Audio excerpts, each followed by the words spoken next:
Chapter 171. Warm blood flowed down from his body and quickly dyed her clothes. Her beautiful and clean clothes also seemed to be dyed with a layer of strange blood. However, Su Qingjun did not care about this.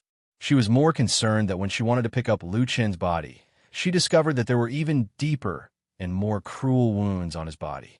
She stared blankly for a while and found that it was difficult to make Lu Chen stand on his own. She could only gently put him down. Then, looking at the bloody mess on his body, she said in a low voice, "Wait for me." Then, she stood up and looked around. She walked towards the small courtyard where many attendants, including the 3 Su family brothers, were standing together. The power of the moonlight slash just now was too strong. It had already frightened everyone here, including Sumo, who had not yet recovered. When they saw Su Qingjun walk over, everyone immediately took a few steps back with a look of fear on their faces. Su Qingjun's face was as cold as frost. She pointed at one of the attendants who looked a bit cleaner and said, "Take off your outer clothes." That attendant was stunned for a moment and said in surprise, "What?" Su Qingjun did not say it a second time. She only looked at him coldly. That attendant's legs instantly went soft. He repeatedly said, "Good, good, good." As he said this, he hurriedly took off his outer clothes. He was afraid that if he was a bit slower, his hands and feet would also leave his body like the clothes. Su Qingjun grabbed the outer clothes and walked back to Lu Chen's side. Then, she carefully wrapped his body with the clothes, not letting those bloody wounds be exposed in the dust. Lu Chen smiled and said, "There's no need to go through so much trouble." Su Qingjun looked at him and said in a low voice, "Why didn't you die from the pain?" Lu Chen laughed loudly, but after laughing a few times, his voice twisted like the muscles on his face. He sucked in a breath of cold air. It seemed that he had touched a wound somewhere. Su Qingjun shook her head. There was a trace of worry in her eyes. She used all her strength to help him up. At the same time, she put one of Lu Chen's arms on her shoulder so that most of his body was leaning on her body. Then, she was about to leave. In the eyes of the other people in the small courtyard, this kind of action was like they had seen a ghost.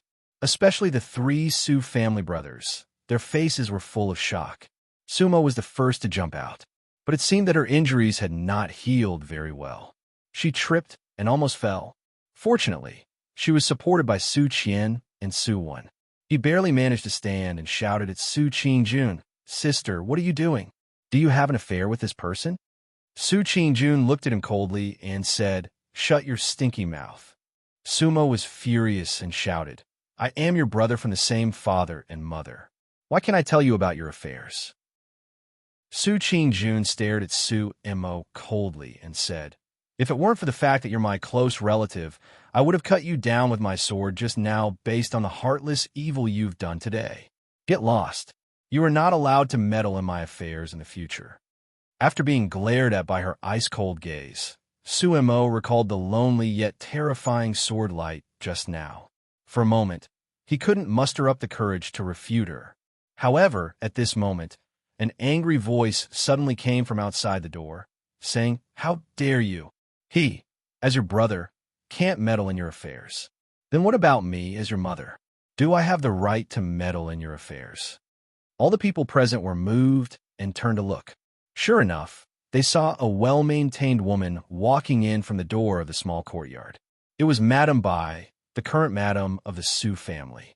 For a moment, many attendants and servants greeted her. The 3 brothers of the Su family went to greet her.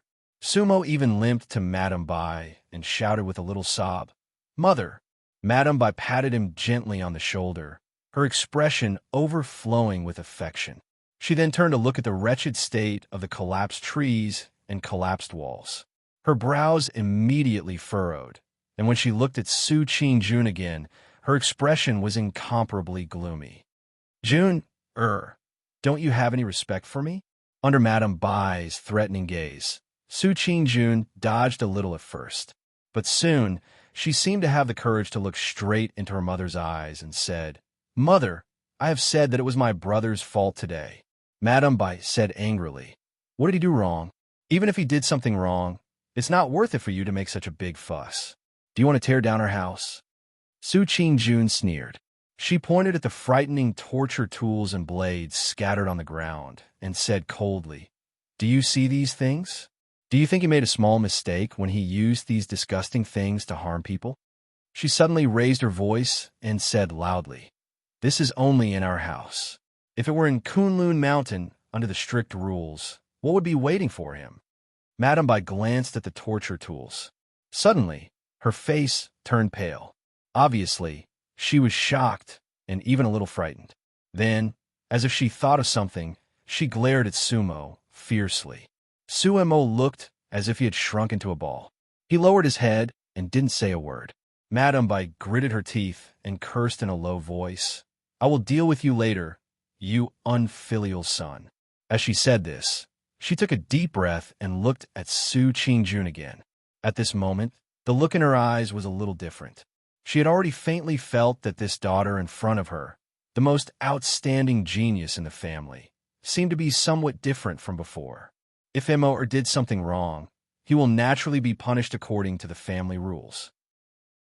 Even when your father returns home and finds out about this, he will not be spared. Madame Bai looked at Su Qingjun and said gloomily, "But what I want to know is, have you forgotten what I said to you in the front hall?" She seemed to be very, very angry. She stared at Su Qingjun and said word by word, "You don't care about your mother's life at all?" Su Qingjun smiled faintly. There seemed to be some bitterness and helplessness in her eyes. She shook her head gently and said, "Mother, you know it's not like that." Madame Bai said angrily, "Then why don't you listen to me and come here and make a scene?" Su Qingjun supported Lu Chun and began to walk forward slowly. At the same time, she said, "Mother, actually you and I both know that those were just words of anger. You will not die." Madame Bai was so angry that her hand trembled. She pointed at Su Qingjun and said angrily, You disobedient and unfilial daughter." Su Qingjun's expression was a little desolate and lonely. She said, "Have you really touched your own conscience when you speak? For so many years in the Su family, who is the most filial to you and father besides me? Could it be me, this ruthless and incompetent brother?" She supported Lu Chun and slowly walked to Madame Bai. She lowered her voice and said to her softly, "Besides, how can you bear to die? You care so much about your appearance every day. You take care of it for a few hours every day. What you put on and what you eat are all good things to maintain your appearance. And there are so many young mothers and concubines at home. If they don't die, how can you be willing to take a step first, right?" Madame Bai's face instantly turned pale. She looked at Su Qingjun. Her lips trembled slightly, but for a moment, she couldn't say anything. Su Qingjun walked past Madame Bai and continued to walk forward. After a moment, Madame Bai suddenly cried and shouted to her, all right, you've grown up. I can't control you anymore. When your father comes back, I will tell him about your disobedient appearance today. Let's see if you'll be sad. Let's see if he will care about you." Su Qingjun's footsteps paused for a moment. Then, she turned around and looked at her with a strange expression.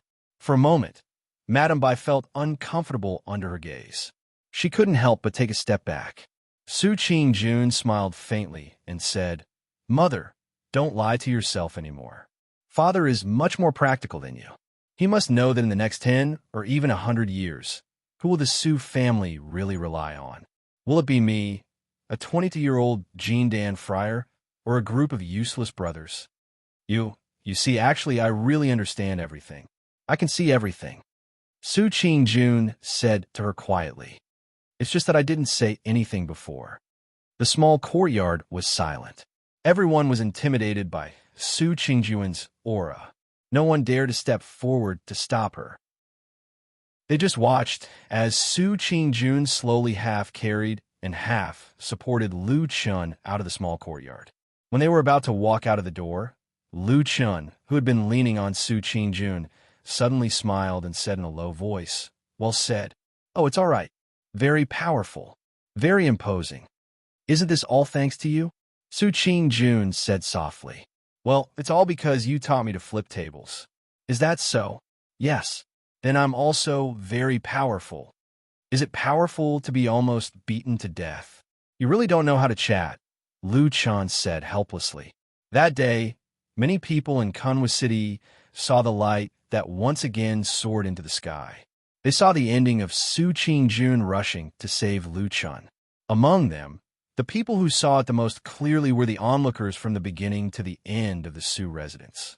He Gang and Old Ma were the people who stood outside the Su residence from the beginning to the end, but their reactions were completely different. He Gang looked at the light that went far away in the sky. His eyes were full of hatred, as if they were about to spit fire. He gritted his teeth and cursed so loudly that no one could hear him. Then he turned around and left with large strides. I must inform Big Brother about this matter as soon as possible. That bitch was moved by an ant-like odd-job disciple. She must be a fickle person. She's absolutely not worthy of Big Brother. I must warn Big Brother. Moreover, they are both famous geniuses. If there is a fight in the future, it's not like I can't make use of that ant named Lu Chun. Behind Yi Gang, the slightly plump Old Ma looked like he finally heaved a sigh of relief. His whole body relaxed. But a moment later, when he looked at the Su residence's door again, his gaze changed. It was ice cold with a trace of callousness, like a wolf or a tiger. In order to hide these traces, she would often turn into a calm, cold, beautiful, and aloof appearance. This effect is tried and true. Those who admire her are distanced from her by her actions. They cannot really get close to her. It is as if their eyes can only look at her figure from afar. So what they see in their eyes is a blurry shadow. So they cannot see the truth. So none of them can see the true appearance of that person. So everyone begins to imagine her to be exceptionally beautiful, turning her into the legendary omnipotent and peerless fairy. Just like countless similar things in the world. This has nothing to do with cultivation. It is just human nature. But what is fake is not real. What is impossible will never be true. Like a thin piece of paper that has been soaked in water, it will be pierced by reality. That day, Su Qingjun feels like she's that thin piece of paper that has been soaked in water. When she intimidates the Su family and chases away everyone, including her mother Madame Bai, she brings Lu Chun back to Fiantai and Kunlun Mountain. The momentum of that moment, the awe-inspiring presence, the resolute words, and the sharp words all make her look so perfect. Even the seriously injured Lu Chun admires her. Until after she returns to the mountain. She helps Lu Chun back to the hut and puts him down on the bed. Looking at this man who is covered in blood, Su Qingjun panics, because she does not know how to treat injuries. This was a method that many cultivators, even low-level cultivators with low cultivation and even row cultivators were very familiar with, but she didn't know how to do it. Su Qingjun hurriedly brings out a lot of bottles and jars from the cave, which are filled with all kinds of precious herbs and elixirs. Then she looks at Lu Chun, who has countless wounds all over his body, and is dumbfounded. As a proud daughter of heaven from a noble family, when has she ever needed to personally deal with this kind of thing? But seeing the urgency of the matter, Su Qingjun does not care too much and can only do whatever she wants. Therefore, those precious medicinal powders and elixirs are casually smeared on Lu Chen's wounds. She does not know if they have any effect, but the bleeding does stop very quickly. Su Qingjun is immediately happy, and then she grabs a few bottles of famous Kunlun elixirs and stuffs them into Lu Chen's mouth. Cough, cough, cough. Lu Chun, who is pretending to be asleep, coughs violently. He quickly reaches out to block Su Qingjun's medicine bottle, and then weakly says, "Don't worry, I won't die for a while. Let's not talk about whether you can cure me like this. I always feel that I might choke to death." Su Qingjun glares at him and says, "I am kind enough to give you elixirs, but you talk too much. Are you going to eat it or not?" Lu Chun nodded repeatedly and says, "I have to, but can I eat it later? Besides, I can't eat so many elixirs at once, or else the medicinal effects will backfire, and it will be no different from poison." Su Qingjun snorts, seems to know that she is a little too hasty, and puts the jade bottles on the table beside her, and says, "You don't know how to appreciate my kindness. I'll leave those things here. You can eat them yourself later. Anyway, you are a mysterious person, and I don't know where you come from. You know a lot of things, and you should know these things, right?" Lu Chen shook his head with some difficulty and says, "There's no such thing."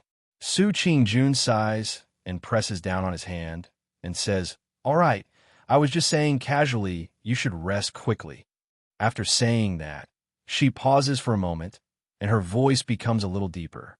She also lowers her head and says, "This time, you have really suffered a lot. I really didn't expect that my younger brothers at home would be so deranged." A faint glimmer of light flashes in the depths of Lu Chen's eyes, and then he says, "This has nothing to do with you. Don't think too much." Su Qingjun still wants to say something, but at this moment, suddenly, a voice comes from outside the thatched hut, and someone suddenly shouted, "Little June, come out." Su Qingjun is startled, and she stands up and looks a little surprised and says, "My master is here, and he ran over it this time. What is he doing?" Lu Chen lies on the bed and smiles and says, "Probably to help someone plead for leniency." Su Qingjun thinks for a moment and says, "It's not very likely. My master loves me very much, but he is not very kind to the Su family. In the past, he always told me that those younger brothers and sisters at home are too troublesome and that I should not be with them." Halfway through her words, Su Qingjun suddenly stops, and Lu Chen says with a smile, "Was he right?" Su Qingjun sighs with a bitter smile, and then she says in a low voice, "You lie here and rest for a while. I'll be back soon." Walking out the door of the thatched hut, Su Qingjun sees Masato Kahara standing on the Flying Goose Terrace, about 15 feet away from the thatched hut. After seeing her walk out, Masato Kahara also nods in acknowledgement. Su Qingjun quickly walks up to him and says, "Master, why are you here?" Masato Kahara laughs mischievously and says, "I heard you were in the limelight in Kunwa City, and when you returned to the Su family, you made a big fuss, and the whole Kunlun Mountain is in an uproar, so I hurried over to take a look." Su Qingjun blushes, and she shakes her head and says, "It's not as exaggerated as you say." Masato Kihara chuckles, but he doesn't tease this female disciple anymore. Instead, he glances at the thatched hut and says, "I heard the person you saved is the part-time disciple Lu Chen who helped you plant the eagle fruit tree?" Su Qingjun nods and says, "Yes." Masato Kahara looks at her with a smile that doesn't seem like a smile and says, "In the past, I, your master, have advised you many times to draw a clear line with the people in your family, because it's beneficial to your cultivation, but you never listened. But today, for the sake of an ordinary part-time disciple, you suddenly have a falling out with the Su family. Is there any personal feelings involved?" By the end of his words, Masato Kahara's eyes have already faintly revealed a sharp light, and he just indifferently looks at Su Qingjun. But Su Qingjun seems to be unaware of anything, and she just says with a bitter smile, "Master, when I first became your disciple, I told you that I'm only interested in cultivation, and I'm too lazy to think about other things. Then why did you save him?" Su Qingjun's face darkens and says, "It's my Su family's brothers who have really gone too far. Even if this person isn't Lu Chen, but just a roadside beggar who has nothing to do with me, I think I probably won't sit idly by." Masato Kahara stares at Su Qingjun for a moment and suddenly nods and says, "For you to think like this, it's somewhat beyond my expectations. But don't forget, you can save him for a while, but how can you save him for a lifetime? That Lu Chen's cultivation is low.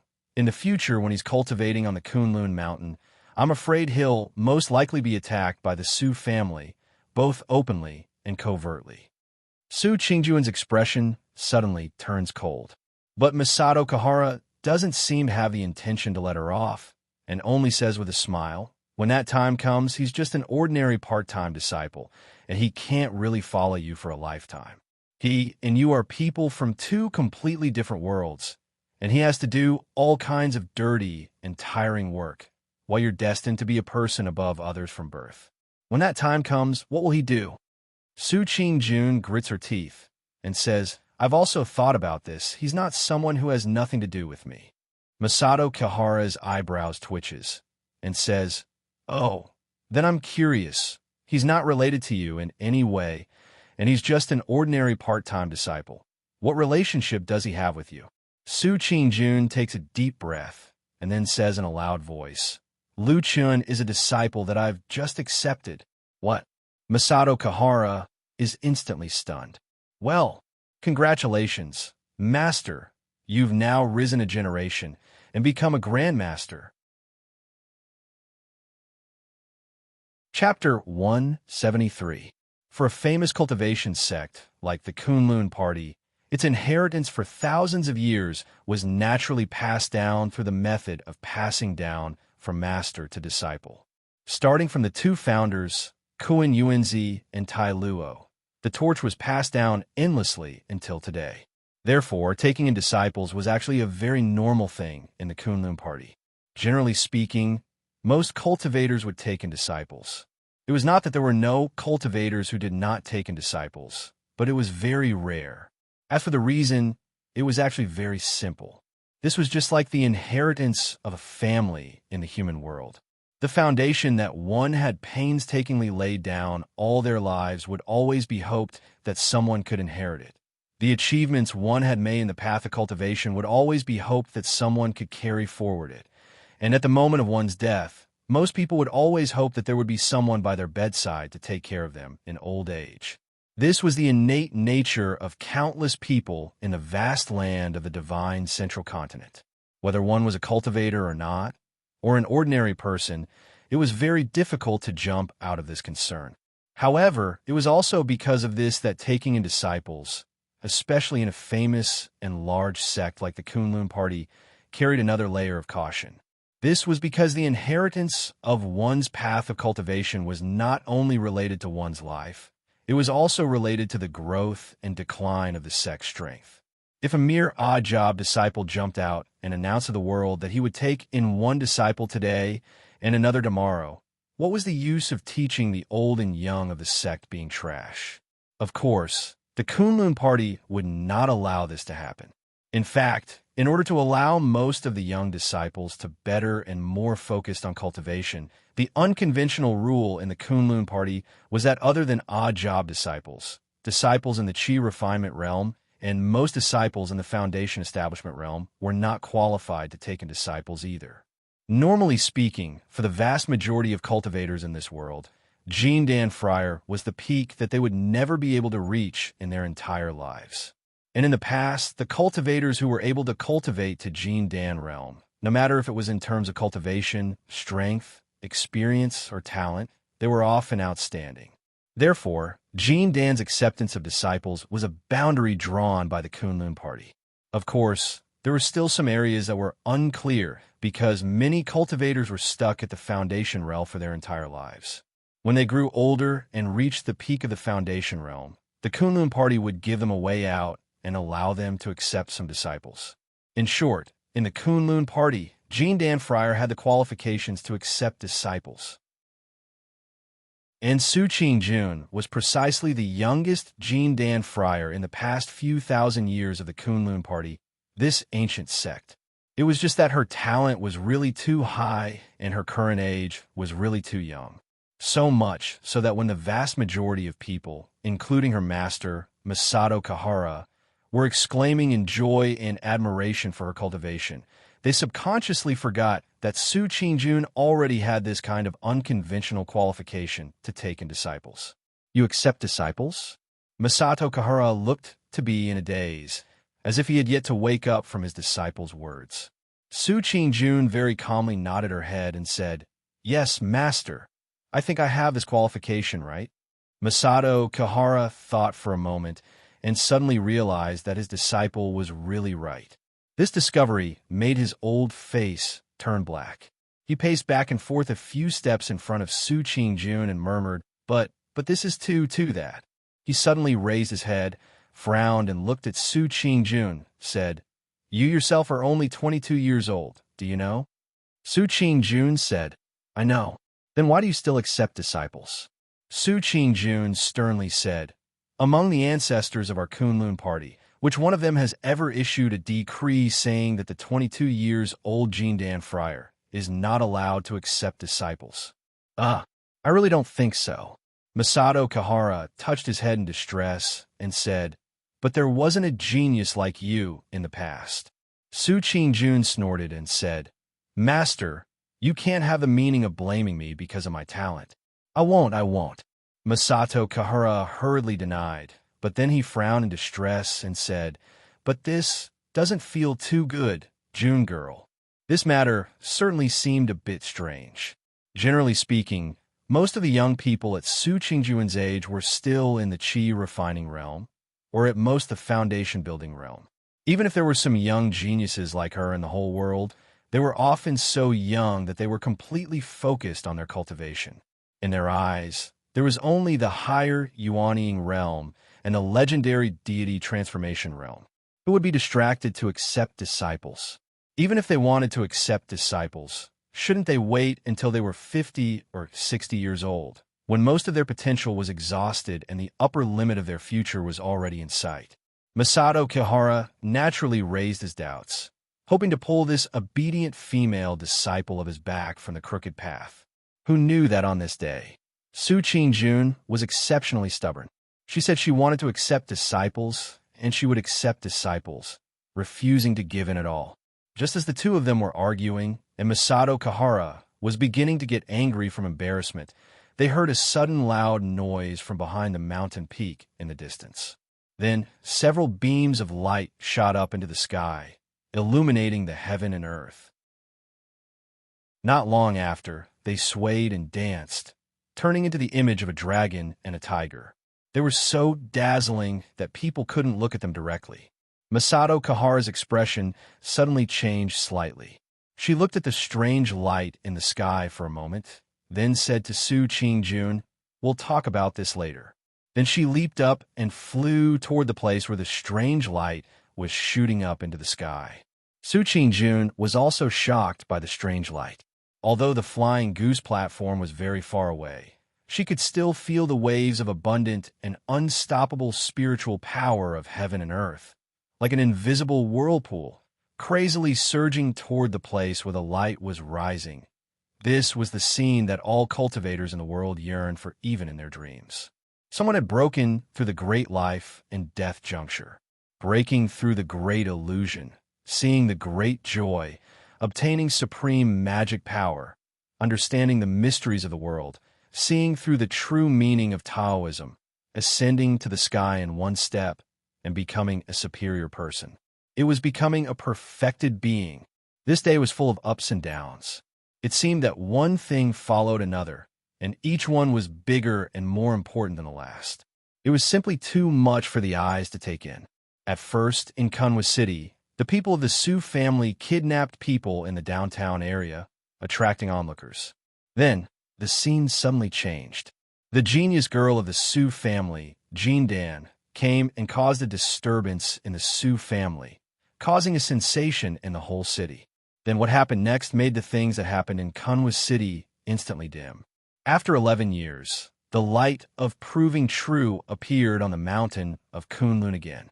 The 5,000-year-old Kunlun finally had a great perfected being in the Yuanying realm. Apart from the extremely small number of deity transformation stage perfected beings who were endowed with extraordinary talent and great luck, perfected beings of the Yuanying realm were almost the pinnacle of human cultivators' achievements on the path of cultivation.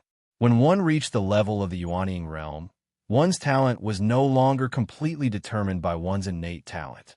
Opportunities, luck, external forces, and various spiritual materials and resources were almost inexhaustible. Only then could there be hope to create an incomparably powerful, perfected being of the Yuanying realm. The great life and death juncture, which made people's expressions change at the mention of its name, was like a thunderclap reverberating in the ears of the cultivation world. It was also the most famous abyss. Many geniuses failed in this place and fell into the yellow spring when they were only one step away from the peak of their life. The significance of a perfected being of the Yuanying realm could never be overestimated. This was also the case for a famous sect like the Kunlun Party.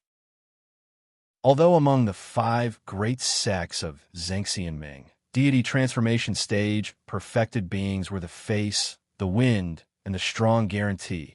Under normal circumstances, unless it was a matter of life and death for the sect, deity transformation stage, perfected beings absolutely wouldn't make a move. Naturally, there were all kinds of connections, restraints, and restrictions. However, perfected beings of the Yuanying realm were the foundation of a great sect. This couldn't be wrong.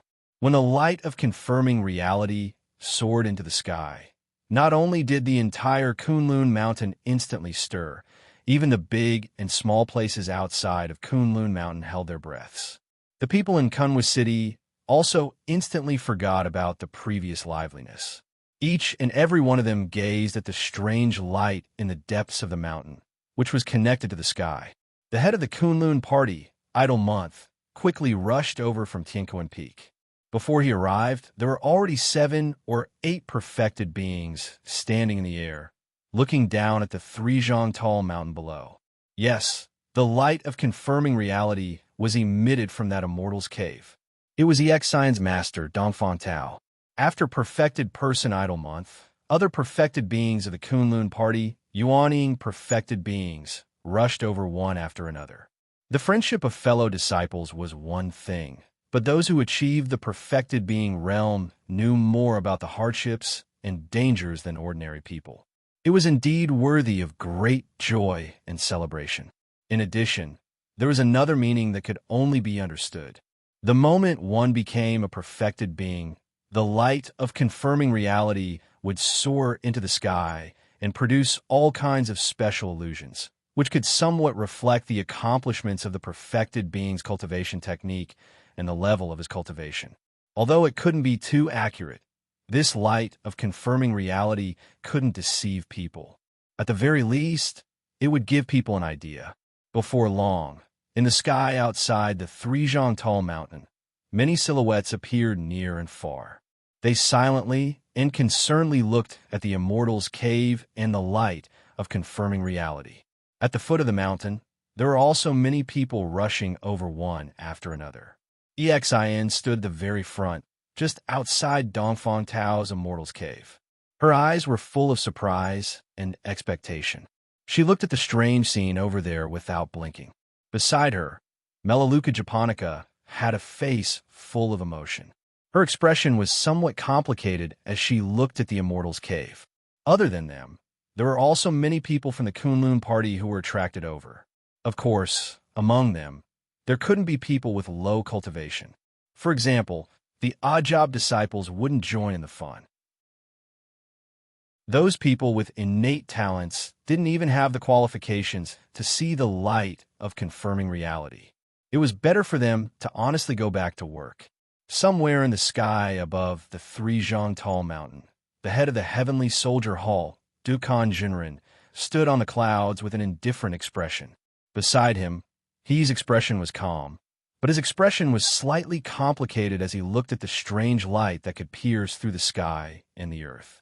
After a moment, Dukan Jinren's voice came from the front. He said, "If you must go and ask him, be careful. Old man Dongfang's temper isn't good." "Yes, disciple understands." As she spoke, she helped Lu Chun lie down again and said in a low voice, "You should rest well." Lu Chun looked at her face and suddenly said, "What you said outside before, were you serious?" Su Qing Jun said, "What?" Lu Chun said, "Of course, when you announced to your master that you wanted to accept me as a disciple." "Ah, you heard it?" Lu Chun closed his eyes and said, "Your voice was not low at that time." Su Qing Jun smiled and said, "I was serious." Lu Chun sighed and said, "Can I refuse this matter?" "What?" Su Qing Jun was shocked. It was clear that Lu Chen's reaction was beyond her expectations. Lu Chen didn't say anything and only calmly looked at her. After a moment, Su Qing Jun frowned and asked why. Lu Chen said, "Your master was not happy." Su Qing Jun nodded and said, "Are you afraid of him?" Lu Chen said, "Your master is spiritual master Yuanying, and I am an odd job disciple. Do you think I should not be afraid of him?" Su Qing Jun was silent. After a while, she softly said, "I clearly only want to accept a disciple. Your identity is not the same." Lu Chun somewhat helplessly interrupted her words and said, "Your talent is too good. Everyone has placed too much hope on you, especially your master." So he will definitely not allow anything that could delay your cultivation to happen. Moreover, I am older than you. Su Qingjun was startled and said, "You still care about this?" Lu Chan smiled bitterly and said, "You know I am thick-skinned. Of course I don't care about this. But other people care. You are a 22-year-old young lady, and you accepted a man who is several years older than you as a disciple. Moreover, his talent is very poor. What do you want other people to think?" Su Qingjun coldly snorted, and a trace of anger flashed across her face. But she didn't say anything. Lu Chen sighed and said, "Of course, others would only think that you're possessed, or perhaps you're young and insensible, and you've been seduced and bewitched by others. Then no one will come to find trouble with you.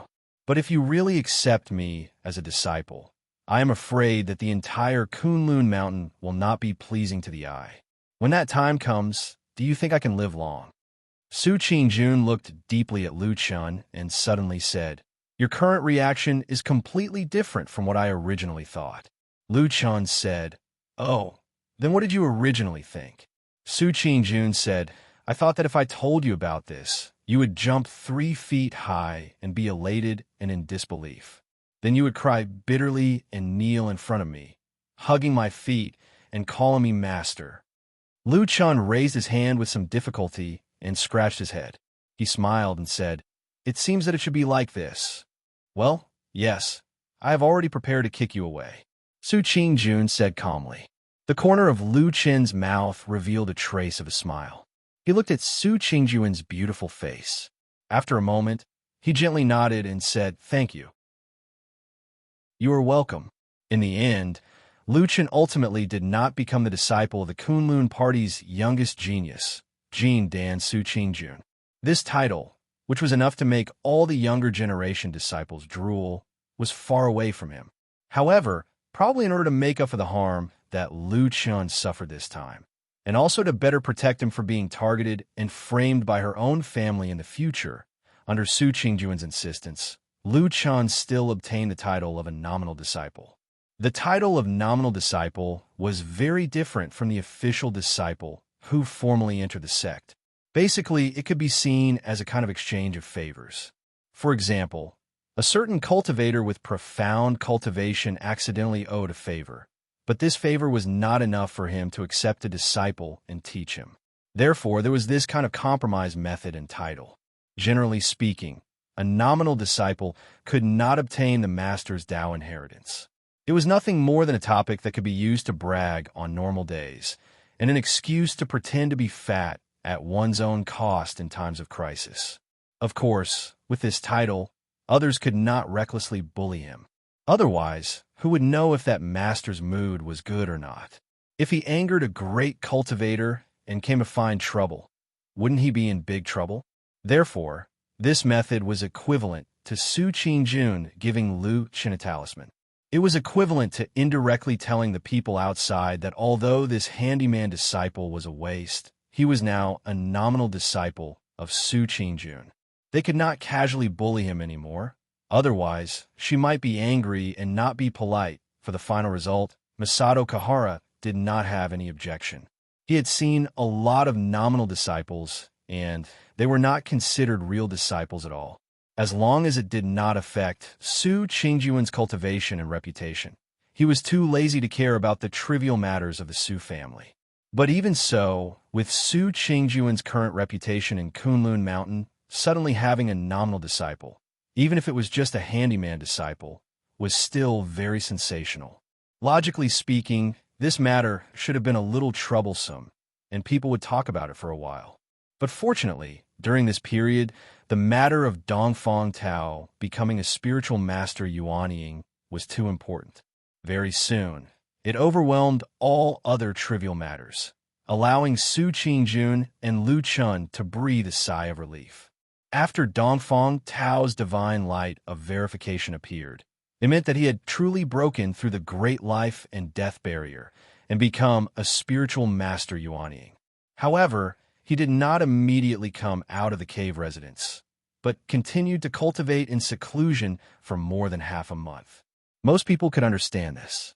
The yuanying realm was unusually strong, and it was equivalent to being reborn. After breaking through the great life and death barrier, it was normal for one's aura to be unstable and his foundation to be unstable, and he needed a period of time to stabilize it. And for cultivators, especially high-level cultivators, the safest place in the world was, of course, the cave residence where they cultivated in seclusion. Half a month later, Dongfang Tao successfully came out of seclusion. At that time, most of the Kunlun party's Yuanying Jinren and Jindan Friar were present to congratulate him. Even Lord Tianlan, who was not in Kunlun Mountain, sent someone to send a congratulatory message. Among the people present to congratulate him, of course, the leader, spiritual master Idol Month, was the leader. At that time, on the 30 Zhang Peak, there were as many Zenrens as there were clouds, and Jindan Jinren could be seen everywhere. It could be said to be a gathering of prosperity for a moment, and it was also a rare display of high-level cultivators for the Kunlun party. It once again revealed to the world the unfathomable strength of the majestic Kunlun. After Dongfang Tao came out of the cave, he was full of energy and his eyes were shining. He was full of satisfaction, and he laughed 3 times toward the blue sky. Next to him, XN had already rushed over excitedly and hugged him with great joy. Dongfang Tao laughed loudly, and then nodded and smiled at Melaleuca japonica beside him. Then, he strode towards where spiritual master Idol Month was. A gift of gratitude was still necessary. If there were no sex, there would not be so many spiritual materials and resources. If there were no sex, there would not be such a stable and peaceful cultivation environment. These words, everyone knew in their hearts. Dongfang Tao quickly approached, and just as he was about to greet, he was suddenly startled. He saw that among the group of Yuanying Jinren in front, spiritual master Idol Month was standing at the forefront, smiling and nodding at him. However, in front of everyone else, there was another person standing next to spiritual master Idol Month. It was a little girl who seemed to be only a little over 10 years old. Her face was calm, like the snowstorm on the winter peak, cold and slightly chilly. Chapter 175. On the day that Dongfang Tao became a perfected person and walked out of his cave residence, most of the important figures in the Kunlun party were present. Although the 2 highest-ranking perfected cultivators in the divine transformation realm did not come in person, they sent someone to send a congratulatory message. Perfected cultivator Tianlan's message was sent by perfected Qiandeng of Baichaotang.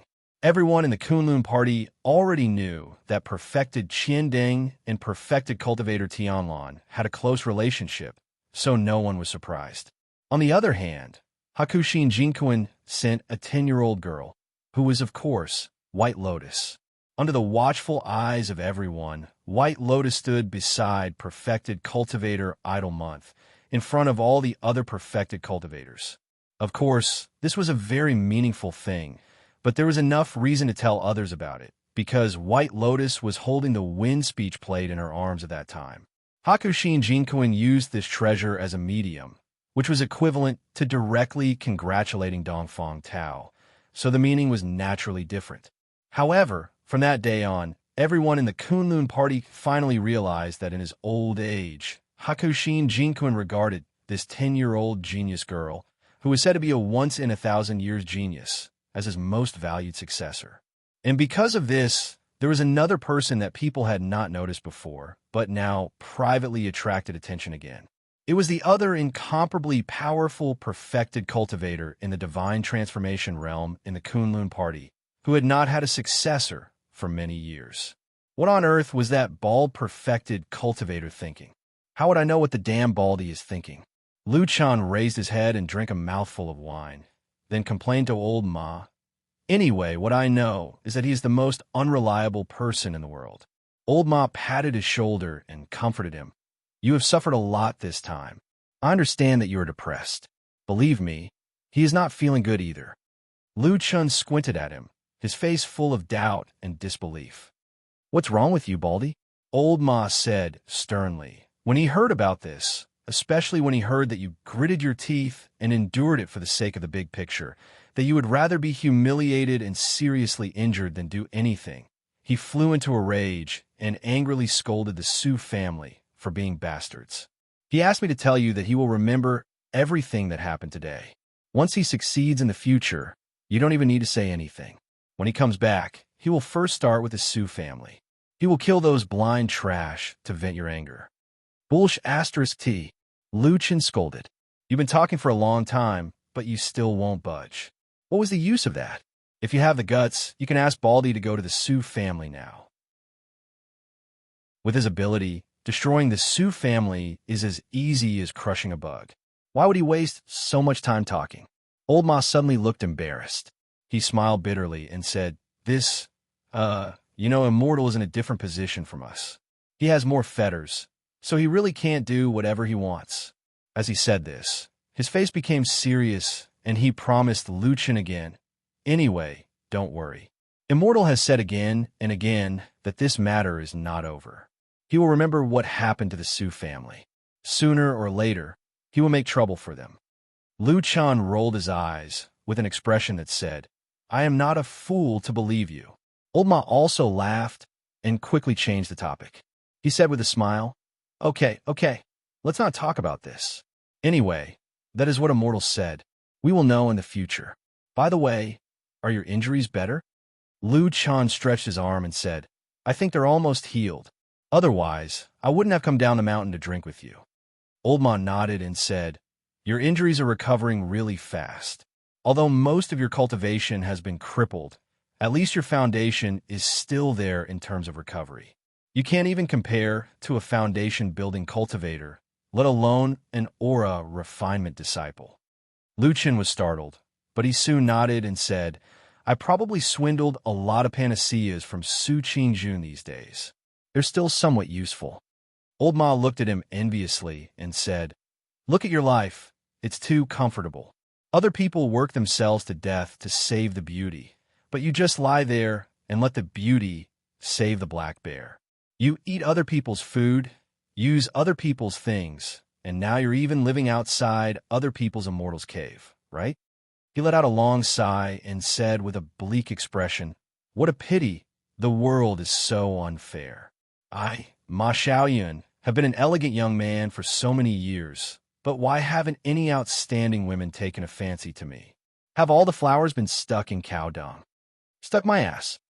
Luchan scolded him without the slightest trace of politeness and said, Just lie there and let other people cut you dozens of times for me to see. Is that comfortable? Why are you pretending to be young? You're still an elegant young man. Wake up, it's been several decades, and you've never lost any weight. You've always been like a pig.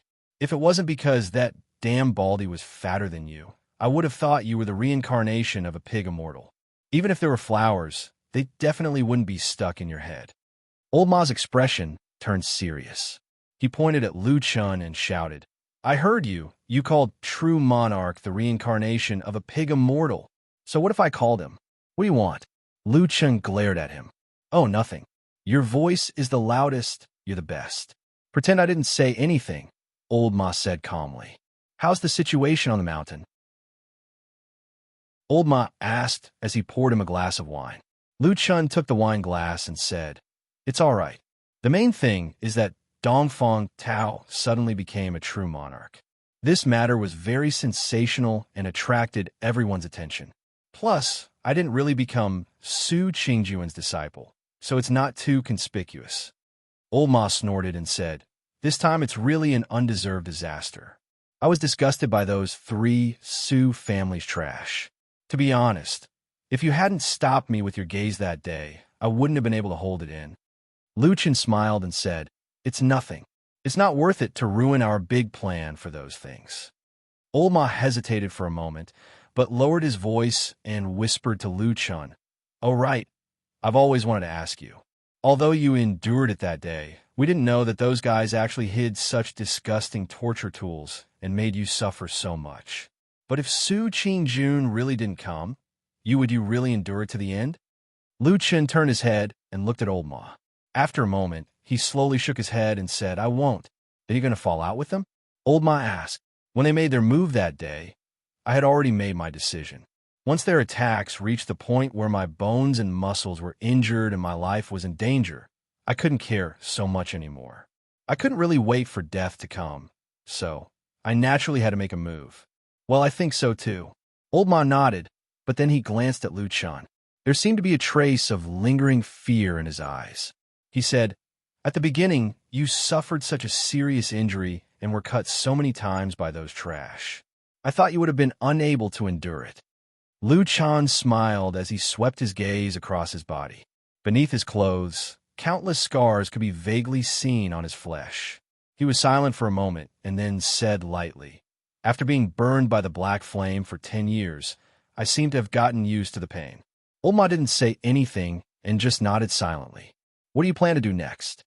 Old Ma asked Luchan. Luchan stretched and said, "What else can I do? Continue to live and then secretly find a spy. What should be done has to be done. All right, help me find some information." "What information?" "The daily routine, whereabouts, and preferences of the younger generation of the Sioux family. The more detailed, the better." Old Ma's eyes lit up. There was a trace of excitement on his face. He whispered, "What's wrong? You can't stand it anymore?" Luchan sneered and said, "I'm not a saint. Do I have to bear it silently after being dealt with like this? No, I can't stand it."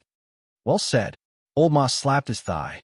The smile on his face suddenly seemed to have a bit of fierceness. He gritted his teeth and said, "Isn't it like this? In our line of work, let's compete with each other. Who's afraid of who?" Speaking of this, he paused for a moment and hesitated. He said to Luchan, "But it has only been less than a month. If you immediately retaliate, will it attract attention and implicate you?" Luchan said indifferently, "I endured it that day, so I naturally won't act rashly for the sake of taking revenge. However, I can't let this matter go just like this. I have to find an opportunity to get it back and let them taste the true pain of this world." Old Ma looked at his face and frowned. He seemed to feel a trace of coldness. But soon his face returned to normal. He said, "No problem. Anyway, I don't like these people. Don't worry about the information. I'll give it to you next time you go down the mountain. We brothers will kill them." Luchan hummed in acknowledgement and stood up, looking like he was about to leave. Old Ma seemed to suddenly think of something. He suddenly said to him, "By the way, if you make up your mind to do this, what about Su Qingjun?" Luchan paused and then said, "What's there to worry about? She won't know that I did it." Old Ma nodded and said, "Well, that's true. If we do it secretly, we won't be afraid of being known by others. But, I'm just asking casually. I'm a little curious. You said that the Sioux family is naturally hateful. It's not a big deal if we kill them. But I heard that Su Qingjun is a good woman. She's also very good to you. For you, she not only quarreled with her family, but also flipped the table and smashed the wall. She beat her younger brother. In order to take care of you on Mount Kunlun, she gave you the title of a nominal disciple." Luchan raised his eyes and quietly looked at Old Ma. Old Ma's voice became softer and softer. After a while, Luchan suddenly asked, "What do you want to say?" Old Ma said, "I want to ask you, don't you care about her feelings? I was injured and suffered. I want to take revenge. Why should I care about her feelings? But between the two of you, aren't there some, at least mutual appreciation?" Luchan's eyes were slightly lowered, like a shadow swaying in the dark. He looked at the light in the distance with no expression. After a while, he said lightly, "We are shadows. How can we be qualified to talk about love? You think too much." He turned around and walked out. At the same time, his voice carried a bit of coldness. He said, "Help me find out information about those people. When I do it myself, I think you may be a little relieved and no longer have any doubts." Old Ma stood still and watched Luchan walk out of the door alone. After a while, a smile suddenly appeared on his face.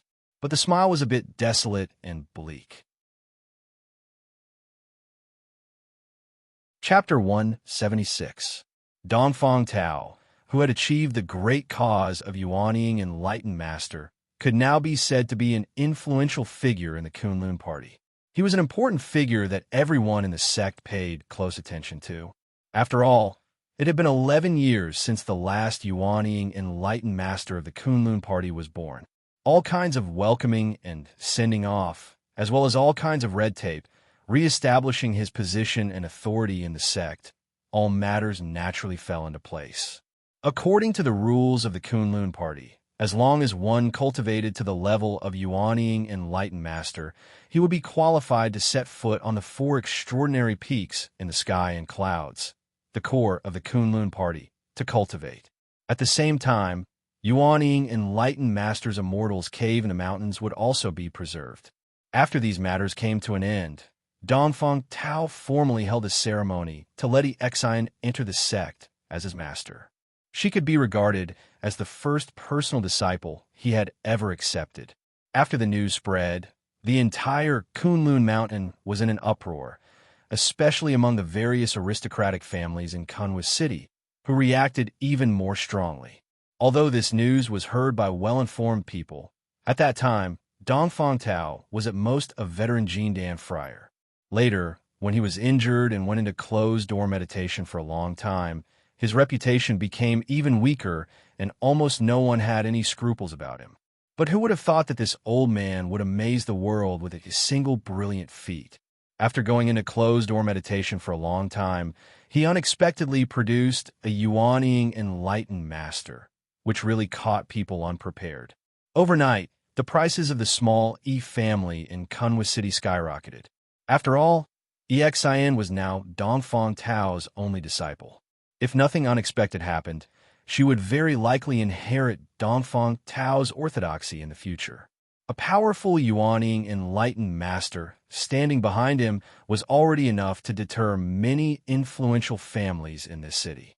After formally becoming his disciple, Xian's status in the Kunlun party naturally rose to the sky in a single bound.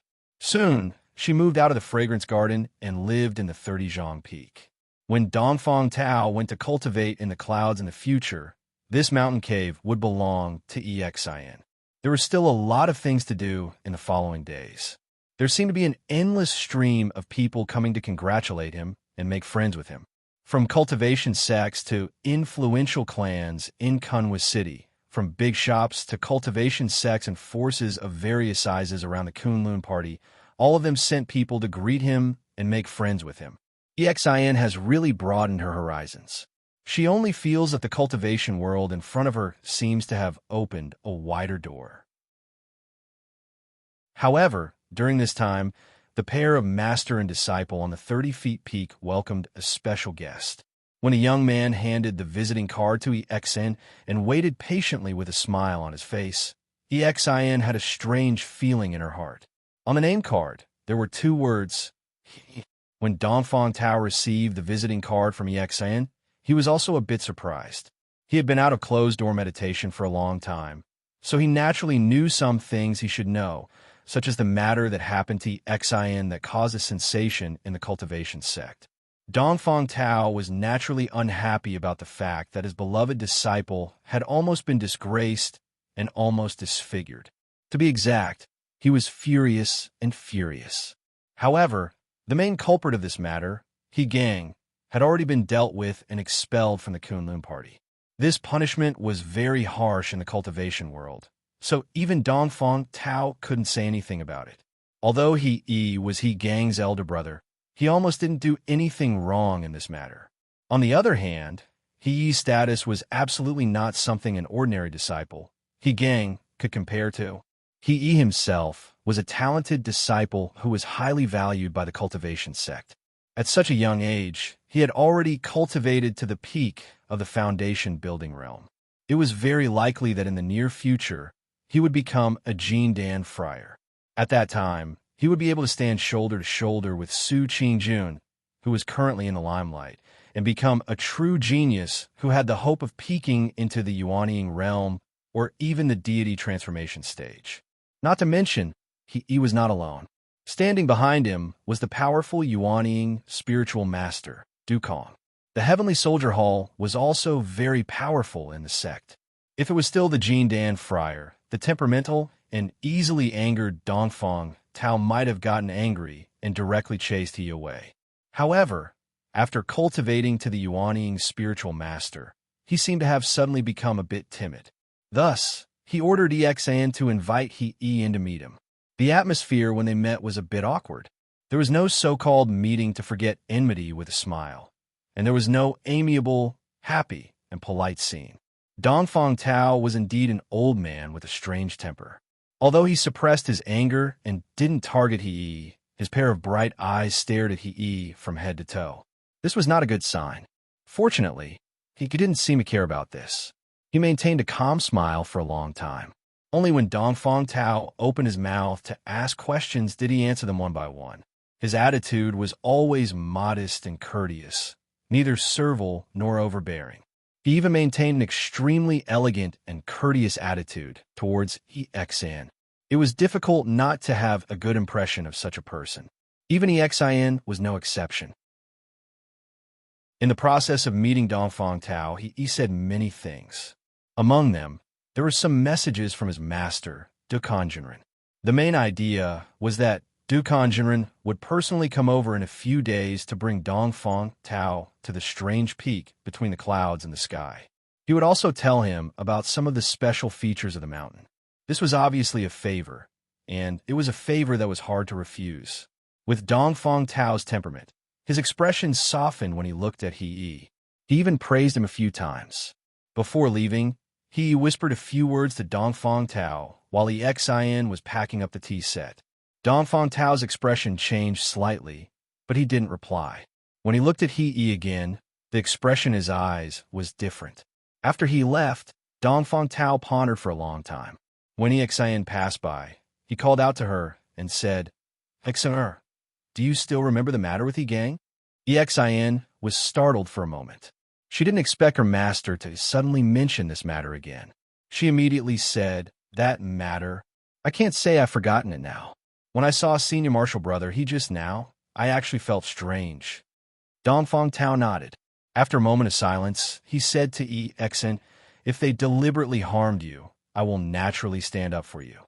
You don't need to be afraid. But since the past is in the past, you don't need to keep it in your heart. You don't need to hold a grudge against He." "Yes, your disciple understands." Exin nodded in agreement. She then glanced at Dongfang Tao and said, "Master, from what you've said, could it be that you have an opinion about this Senior He? It's best if you don't provoke this person." Dongfang Tao said lightly, "You're saying that I can live here in the future?" Luchen's expression was a little surprised. Su Qingjun smiled and said, "Yes, the Flying Goose Terrace is quite big. Moreover, I have always wanted to find someone to help me cultivate some precious spiritual herbs. It's a pity that I haven't been able to find someone who I can trust, who has the ability to cultivate, and who is willing to work hard. So now that I've finally caught one, I can't let you run away so easily." Lu Chun clicked his tongue and then said, "Is it really okay for me to live on the Flying Goose Terrace? Won't others gossip?" Su Qingjun said lightly, "Aren't you my disciple in name? Just think of it as me squeezing you dry and making you work for free." The situation she was talking about was not uncommon in the Kunlun sect. Some high-level cultivators would often take in nominal disciples, but they didn't pass on their skills and techniques. Instead, they would just give some spiritual materials and resources or basic techniques as a reward, and then have people specially cultivate important spiritual materials for them. Of course, Lu Chun had also heard about this. However, Su Qingjuan's words were of course a joke. He also laughed, then extended 2 fingers and said, "I can move here, but I have 2 conditions." Su Qingjun was stunned for a moment. Then she looked a little annoyed and said, "Hey, do you know how many people in the entire Kunlun party have racked their brains to live here? You just have to be the most troublesome person. How dare you mention conditions to me?" "Yes, what you said is very reasonable." Lu Chun nodded repeatedly and said, "2 conditions. Do you want to hear them?" Speak." "First, I don't want to live in this straw hut anymore," Lu Chun said. Su Qingjun was stunned for a moment and immediately became vigilant. She said, "Hey, don't push your luck. You want to live in my cave abode? That's absolutely impossible." Lu Chun laughed and said, "What a joke. Do I look like that kind of person? I always feel that you do." "You misunderstood." Lu Chun glared at Su Qingjun, then pointed to the forest behind him and said, "I want to live in a wooden hut.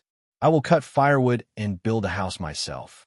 It will be bigger and stronger so that it won't be so easily destroyed. Is that okay?" Su Qingjuan's cheeks were slightly red, and she softly muttered, "Narrow-minded, stingy." "Huh? What did you say?" "Oh, nothing. You can build a wooden hut. Later, when I have time, I can also cut down 2 big trees for you," Su Qingjun said seriously. Lu Chen nodded and said, "Second, I want to raise a dog." "What?" Su Qingjun was stunned for a moment and almost thought that she had heard it wrong. Lu Chen turned around and whistled loudly. A moment later, a woof-woof sound could be heard. A black shadow ran out from the forest and rushed to Lu Chen's side. It was Ah Tu, who was dilly-dallying with him in a very intimate manner. "Ah, why is there so many wounds on this dog's body?" When Su Qingjun saw the appearance of Atsu, she also gasped. Lu Chen sighed with a sorrowful expression. He said to Su Qingjun, "This is an old dog that I've raised for more than 10 years. It's been with me through life and death situations. It's covered in wounds, and it's about to reach the end of its life. I really don't want to be separated from it. Can you do me a favor?" Su Qingjun looked at Atsu with sympathy. When she was about to say yes, she suddenly felt a little strange. She frowned and said, "But I don't think this dog is old. It is quite energetic." Lu Chan said calmly, "This native dog is very young." "Really? Well, don't just look at how lively it is. Who knows, it might suddenly die in a few days." Su Qingjun was stunned for a moment and quickly waved her hand. "Forget it. It is just a dog. Let's stay. You don't have to curse it like this." Lu Chen laughed and said, "Thank you very much, Hatsu. Thank you." Before he finished speaking, he suddenly stopped. Lu Chen and Su Qingjun turned their heads at the same time. They saw that Atsu, who was still circling around Lu Chen, suddenly sneaked to the side of the mountain wall.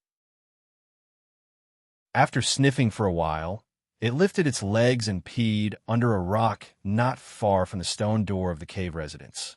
Then it ran back leisurely, shaking its head and wagging its tail, looking very happy. Su Qingjuan's face darkened. She stared at Lu Chen. Lu Chen had an awkward expression on his face. He laughed dryly and said, "You see, this dog is like a human when it is old. It pees a lot. So disgusting. Well."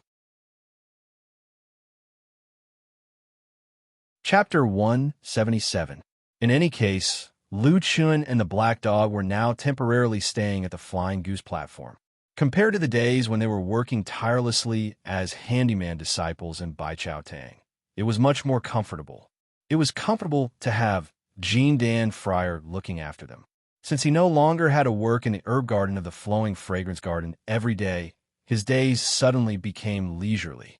Lu Chen also had more time to do his own things. After his injuries recovered, he began to go to the dense forest behind the Flying Goose platform to cut wood, preparing to build the wooden house he mentioned before. Of course, a wooden house was more comfortable than a straw hut. Moreover, the forest covered a wide area, and there were hundreds of thousands of trees. Naturally, Su Qingjun would not be stingy with these things. Since she was young, she had never seen anyone cut wood to build a house, so during this period, she often stood at the side and watched Lu Chen work curiously. It took 4 to 5 days to build the wooden house. After it was completed, Lu Chen was in a good mood. However, Su Qingjun shook her head at the side, saying that the wood of the house was not bad, but it looked ugly. Since he had the status of a nominal disciple and was temporarily staying on the Flying Goose Terrace, it was impossible for Lu Chen to really do nothing and idle around all day. It would be hard for him to explain himself to the outside world. Therefore, he picked up his old job and cleaned up the spiritual field on the Flying Goose platform. He also expanded the area. Then, Su Qingjun got some spiritual grass and spiritual fruit seeds and planted them in the spiritual field. From then on, Lu Chen officially became Su Qingjun, the hard worker who was specially squeezed by Jean Dan Fryer to farm. This kind of person was very common in the Kunlun party. Generally speaking, even though people who did this kind of work still had the identity of a handyman disciple, there was always someone above them. It would sound very good if people said that they were no longer a handyman disciple of the Kunlun party, but that they were someone under the command of a certain Jean Dan or a certain Juren. Wouldn't that be a lot more impressive? Moreover, In terms of profit, the returns of the odd job disciples who worked for these high-grade cultivators were much higher than before. As a result, there were many times when everyone was racking their brains for this position. The reason why so many people wanted to participate in the eagle fruit cultivation competition at the Flowing Fragrance Garden was because they hoped that one day, Su Qingjun would take a fancy to them. The best outcome was actually Lu Chen's current situation. After receiving this kind of treatment, Lu Chen was much more free than before. The spiritual fruits and spiritual herbs planted in the spiritual fields were also not as delicate as the eagle fruit tree that he could not easily leave.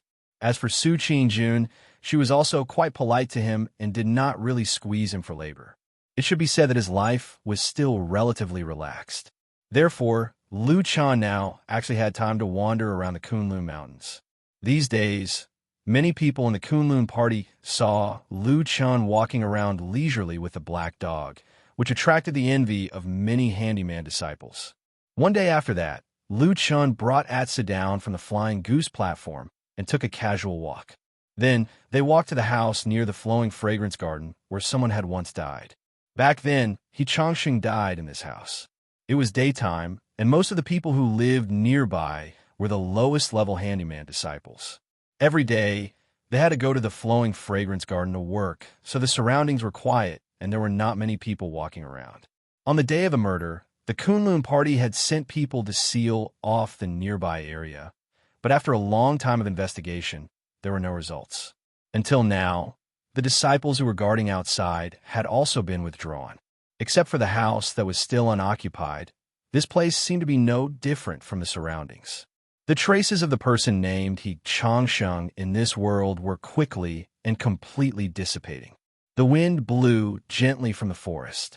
Lu Chen and Atsu stood quietly in the distance and looked at the house. Neither of them spoke, like two dark shadows, silent. After a while, Lu Chen turned and walked to the side. He no longer looked at the house, but walked into the wide forest on the other side. Atsu followed behind him and walked into the forest. During the day, the forest was slightly darker than outside, but the light shone through the gaps between the branches and leaves, making the forest appear brighter, and the surrounding trees could be seen clearly. Lu Chen walked in the forest with a calm expression. As he gradually went deeper into the forest, the surroundings quickly quieted down. The hustle and bustle that belonged to the Kunlun party seemed to be isolated outside the forest. In this forest, there was only silence. After walking for a while, he came to the place where he had come here to stare at late at night. That day, in a pitch-black night, this corner deep in the forest was so dark that one could not see their fingers in front of them, completely submerged in darkness. Now that it was daytime, Lu Chen could clearly see that there was actually a big tree in front of him, a big tree that looked very large and dense, older than the surrounding trees. The mottled bark was covered with moss, and a few drops of morning dew still remained on the branches and leaves. The strong roots protruded from the ground, looking like a giant claw tightly gripping the earth. Lu Chen stared at the tree for a while, then walked over. The forest was still silent. There was no wind, and there were no birds chirping. At this moment, the only sound seemed to be his footsteps, stepping on the dead leaves on the ground. The trunk of the big tree was very thick and large, requiring at least two people to wrap their arms around it. It was enough to hide the figure that was hiding. But this morning, when Lu Chen crossed the roots of the tree and walked to the back of the tree, it was empty. Atsu ran over and sniffed under the big tree for a while. It seemed that there was nothing special worth paying attention to, so it ran away to play at the side. Lu Chen looked at the big tree quietly, his eyes bright and focused. From the roots to the trunk, he looked at it bit by bit, as if he was carefully searching for something. However, nothing strange appeared on the big tree. There were no wounds, no scratches, and no hidden and twisted patterns. Everything seemed to be fruitless. Lu Chen frowned slightly. After pondering for a moment, he squatted down and carefully searched the roots of the tree that undulated like a horned dragon. He even used his hands to push away the dead leaves and black soil on the ground, and checked every hidden corner of the roots. However, In the end, he still found nothing. That evil sect spy hiding in the darkness seemed to have unusual patience and vigilance, and was not tempted this time. Lu Chen stood up, his face solemn. After a moment of contemplation, he called Atsu, turned, and walked back the way he came, prepared to leave this place. A beam of sunlight shone down from the branches and leaves above his head, shone on his body, and also on the silent big tree beside him. The mottled traces seemed to have experienced the vicissitudes of countless years. Lu Chun continued to walk forward, but at the fifth step, he suddenly stopped. He frowned, seemed to have thought of something. The next moment, his eyes suddenly brightened, suddenly turned around, but stared intently at the front of the big tree, at the ancient and mottled traces on the tree trunk. The sunlight shone down, perhaps because it had experienced too much time. The bark on the tree trunk showed signs of cracking. Even in the daytime, the martyr's grave at the back of the nameless mountain was still shrouded in darkness. The sinister cold air seemed to not recede all year round, emitting a rare energy in this famous mountain. Usually, not many people came here. Most of the people, including the cultivators, preferred to live in the light, even if it was the stone walls and caves that were required for cultivation. In fact, most of them were located in the sunny places. But this day, a tall figure walked in from outside the martyr's grave and knocked on that black door. Dongfang Tao, who had just achieved Yuaning Jinren, came to the martyr's grave, this gloomy and gloomy place. There was no one around him, indicating that he had come alone. When the chilly wind blew past from an unknown corner, his expression was equally indifferent. Only a trace of deeply hidden disgust could be seen in the depths of his eyes. With a creak, the black door opened. In the gloomy courtyard, those dark rooms stood silently in the surroundings. Some were completely dark, some flickered with dim candlelight, as if guiding the direction of the dead on the dark path. Occasionally, when the wind blew, those little candlelight would actually instantly turn green, like the burning flames in the eyes of an evil spirit. After a moment, it slowly returned to its original appearance. A thin, shriveled figure, whose entire body seemed to be shrouded in darkness, stood alone in the middle of this courtyard. His cold eyes shot out an icy light, coldly looking at Dongfang Tao, who was walking in. Dongfang Tao first looked around. His gaze paused on those dark rooms and those candlelight for a moment, finally landing on the corpse who was standing there, nodded, and said, "Long time no see." The corpse faintly laughed and said, "Yes, you are always unwilling to come here to see me, of course. We have not seen each other for a long time." Dongfang Tao's expression did not change, and he calmly said, "This damned place is eerie. No one would like to come here." The corpse's gaze turned cold, and his voice seemed to raise a few octaves as he said, "But thanks to you, I have already stayed here for 34 years. Dongfang Tao frowned and said, "Don't talk nonsense. You have sent someone to pass a message to me this time. What is the urgent matter?" After a pause, he suddenly snorted and said, "Also, in the future, if you want to find someone to pass a message to, don't look for he. I don't like that person."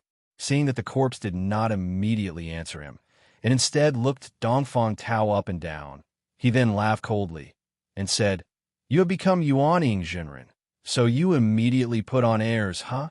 Is it that even if I want to find you in the future, I may not be able to summon you?" A trace of impatience flashed across Dongfang Tao's face, and he said, "If you have something to say, then say it. Don't bring up old scores, and I will say it again." He stared at the corpse, and his voice also seemed to become a few degrees colder, and said, "Don't talk to me like it's all thanks to me. You have only yourself to blame for this ending of yours, junior brother." Chapter 178. Lu Chan walked in front of the tree and carefully looked at it for a while. Then he suddenly stretched out his hand and gently stroked the tree trunk.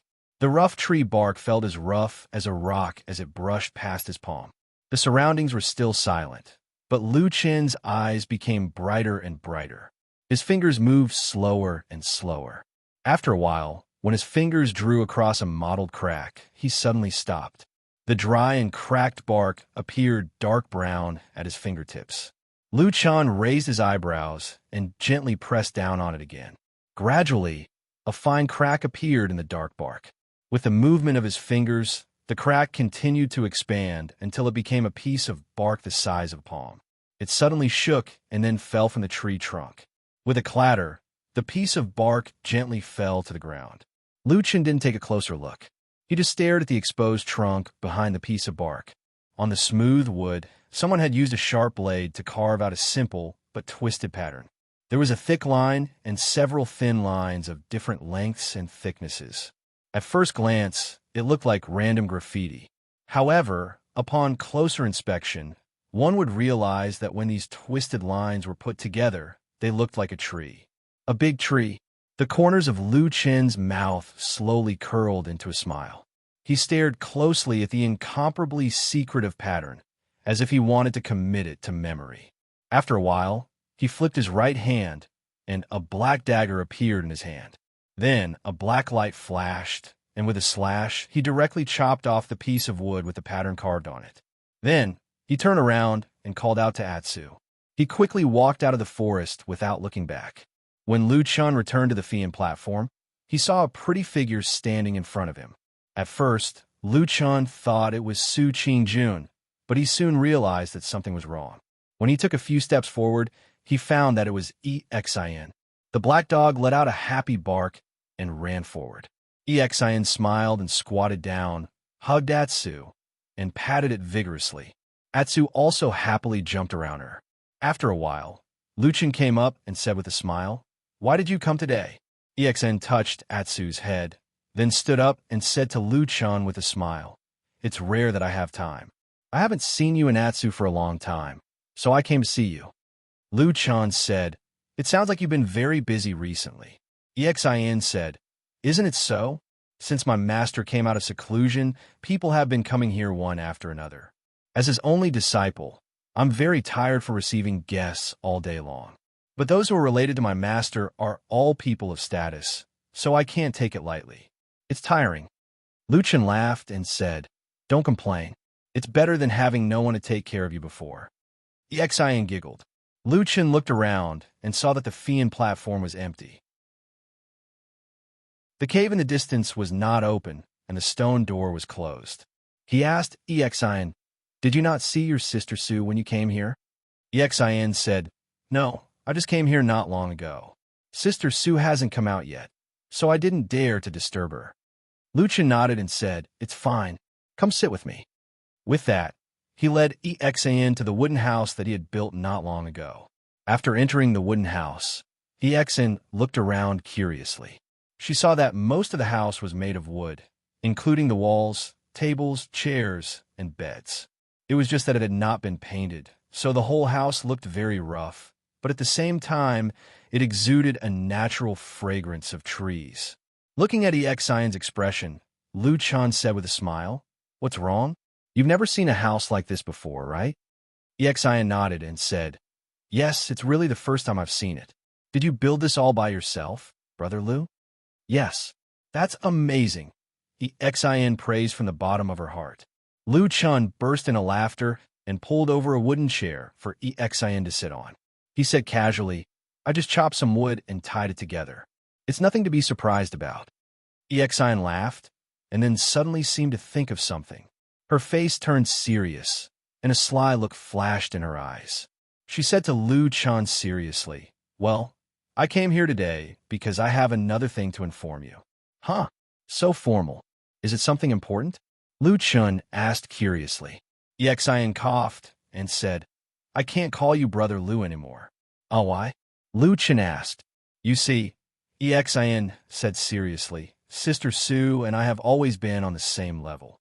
But now that you have become Sister Su's nominal disciple, you have to call her master, right? Then when you see me, do you have to call me martial uncle?" Lu Chan was stunned for a moment, and then he laughed and scolded, "Well, now you actually know how to take advantage of me." Exin snorted and said, "What advantage? If you dare not call Sister Su master, then I won't let you call me martial uncle."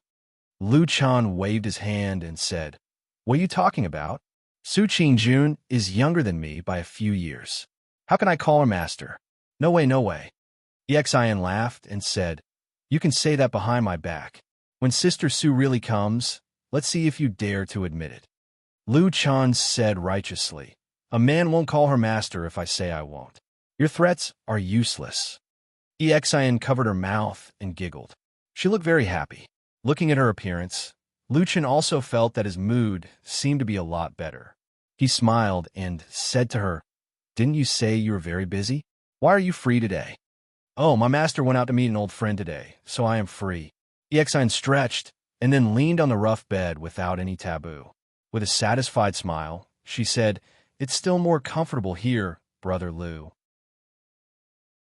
You don't know that in the Threezhong Peak cave residence, my face is sore from smiling all day long. Those people I know and don't know have to greet me with a smile. It's really 10 times more tiring than cultivating. Lu Chun jokingly scolded. You really don't know how lucky you are. Still, it's quite annoying to see so many people every day. In the future, you can come over to my place to play whenever you're free. When I'm not around, you can chat with that big sister of yours. Exin shrugged and said, it's fine if I want to chat with you. It won't disturb you. But Sister Su is a genius who is the focus of attention. She must seize the time to cultivate all day long. I don't dare to disturb her.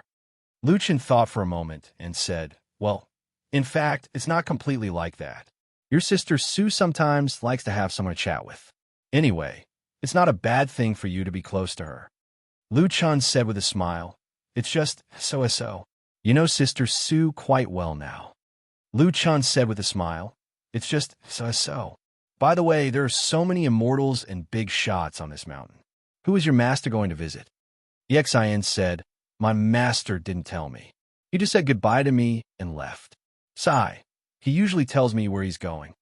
Probably thinking of this difference, Exin was a little depressed. Lu Chen saw that this girl's mood was so easily fluctuating and found it funny. He casually said some jokes, and in the blink of an eye, he made Exin happy. The two chatted and laughed for a while. Seeing that it was getting late, Exin got up and said goodbye. Lu Chen saw her to the side of the mountain road and watched her go. But after a while, Exin suddenly turned back and said to Lu Chen, Brother Lu, there is something I want to tell you. Lu Chen saw that her expression was a little serious and didn't seem to be joking. He was a little surprised and said, what's wrong? Exin said, before my master went out this time, someone came to visit him. It was Yi Shixiao. Lu Chen's face sank and said, He Gang's big brother? Yes. Lu Chen could understand why Exin's face didn't look too good at the moment. After all, He Gang's matter was like a nightmare to her. It was a past that she really didn't want to recall. And he was He Gang's big brother. He Gang was directly driven out of Kunlun Mountain because of that matter. No matter how he looked at it, he and Exin were like fire and water. And Exin was Dongfang Tao's only disciple. Obviously, Dongfang Tao and he couldn't go together. But this matter happened like this. There was obviously something strange in it. Lu Chen thought for a moment and said, What did they say that day? Did you hear it? Exin thought for a moment and said, I was at the side most of the time, but they said some polite words, nothing important. Later, when they were almost finished, I packed up the tea set and left for a while. I saw the two of them say a few more words, but I didn't hear the rest. Lu Chen frowned and didn't say anything for a moment. Exin looked a little worried. She was full of thoughts and said in a low voice, Brother Lu, what do you think they talked about? My master, he couldn't have been moved by Shi Xiao He, right? Lu Chen looked at the young girl and sighed in his heart. Exin's good days today could be said to be almost entirely due to her receiving Dongfang Tao's appreciation. Dongfang Tao also unexpectedly broke through the great life and death juncture and became enlightened Yuanying. If Dongfang Tao was bewitched by He Yi and had some opinions about Exin, then it could be said to be a disaster for her. No wonder she was not calm at all. Lu Chen thought for a moment and said to Exin, Exin, don't be anxious. In my opinion, this matter shouldn't be as bad as you think. He paused for a moment and said, If you're still worried, I will think of a way to help you find out about He Yi's recent movements. Yes. Exian nodded heavily, a trace of a smile on her face. Although she knew that Shi Xiang and Lu Chen's cultivation and strength were worlds apart, but for some reason, when Lu Chen said he would help her, Exian almost unconsciously believed him. What he said, he would definitely be able to do. Exian thought like this, and her mood immediately improved. Chapter 179. I'll go down the mountain tomorrow, Lu Chen said to Su Qingjun, who was standing not far away, as he sat on the ridge of the field with his back against a big tree. It was already dusk. Su Qingjun had stayed in the cave for a day and would come out to walk around at this time. It was a relatively fixed habit for her these days. Lu Chen didn't know if she had this habit when she lived alone on the Fian Terrace, but under normal circumstances, dusk was a fixed time for him to chat with this woman. Most of the time, it was relatively relaxing. Speaking of which, perhaps it was because she had made a big fuss when she returned to the Su family a while ago, which frightened the family. So these days, the Fian Terrace was unusually quiet. Often, no one came up for a few days. Occasionally, some people came over, but they were some friends of Su Qingjun from the Kunlun party. No one from the Su family came. Su Qingjun didn't have much of a reaction to this, at least in front of Lu Chen. These days, she looked very calm, but no one knew what this woman was thinking in the depths of her heart. Lu Chen wouldn't ask anything. After Su Qingjun made a big fuss in the Su family and returned to the mountain, the two of them quickly stopped talking about this matter. But compared to before, their relationship was undoubtedly much closer. Even Su Qingjun could joke with Lu Chen more casually in private. At this moment, Su Qingjun smiled and asked Lu Chen, "What are you going to do? I see that you're very free recently. How about growing more spiritual herbs in the spiritual field?" Lu Chen laughed and said, "I'm going to go down a mountain for a walk. In addition, I know some small things that you definitely haven't seen before. I'll bring some back for you to broaden your horizons." Huh? Su Qingjun was only joking at first, but her curiosity was piqued after hearing Lu Chen's explanation. She asked, "What is it? It sounds very interesting." Lu Chen smiled and said, "You'll know when I bring it back. I'll come to see you tomorrow night." "Oh, okay." The next morning, Lu Chen got up and went down the mountain with the black dog. Now that he was a nominal disciple of Jindan Friar, his identity was different. He was no longer as embarrassed as before. Dogs were valued by their owners.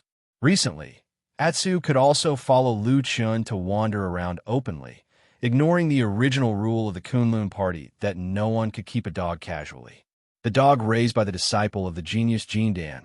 How could it be an ordinary dog? On the way down the mountain and into Kunwa City, Lu Chen didn't rush to find Old Ma in the secluded alley. Instead, he took Atsu to wander around the street. Along the way, he bought a lot of meat and bones for Atsu. He put them in a bag and carried them all the way to Black Hill Pavilion to feed Atsu. This made Atsu greedy. Along the way, it drooled and stared at the bag in Lu Chen's hand. It couldn't see anything else. Then, Lu Chen wandered around the street for a while and bought a few things before he took Atsu back to Black Hill Pavilion. After entering the house and going to the small courtyard in the back, Lu Chen scattered the meat and bones on the ground in a corner. Atsu immediately roared and rushed over to pounce on the food like a fierce dog, chewing loudly. At the side, Old Ma was amused and said with a smile, "This guy must have been starving on the mountain. Why is he eating like this? It's like he hasn't eaten anything in 8 lifetimes." Lu Chen chuckled and said, "It's living a very comfortable life, so you don't need to worry about it. How about I leave it with you, and you take care of it?" Old Ma immediately waved his hand and said, "Forget it. Pretend I didn't say anything. I can't afford to take care of this dog."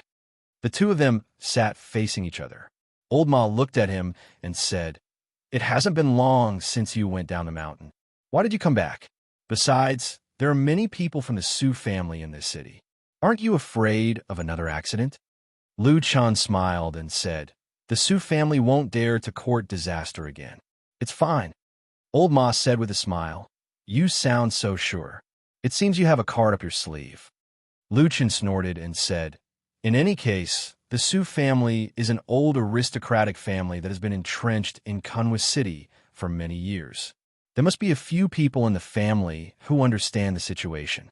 With the current situation, anyone with the slightest bit of knowledge knows that the Su family will rely on Su Qingjun the most in the future. Not everyone is as stupid as those wastes and that Madam Bai. Old Ma nodded and said, "You're right. If I were a member of the Su family, the most important thing right now would be to ease the relationship with eldest Miss Su as soon as possible and use their blood relationship to move her. The more we do, the more mistakes we'll make. It'd be best if we didn't do anything." There was some regret on Lu Chen's face. He said, "That's right. I originally thought I'd draw out a few more ways today and see if I could use this opportunity to stir up trouble and sow discord between Su Qingjun and that family. Unfortunately, there really are people with discerning eyes. I wasted my time walking around the streets." Old Ma sneered and said, "You're too evil. You want to destroy the Su family from the root." Lu Chen sneered but didn't say anything.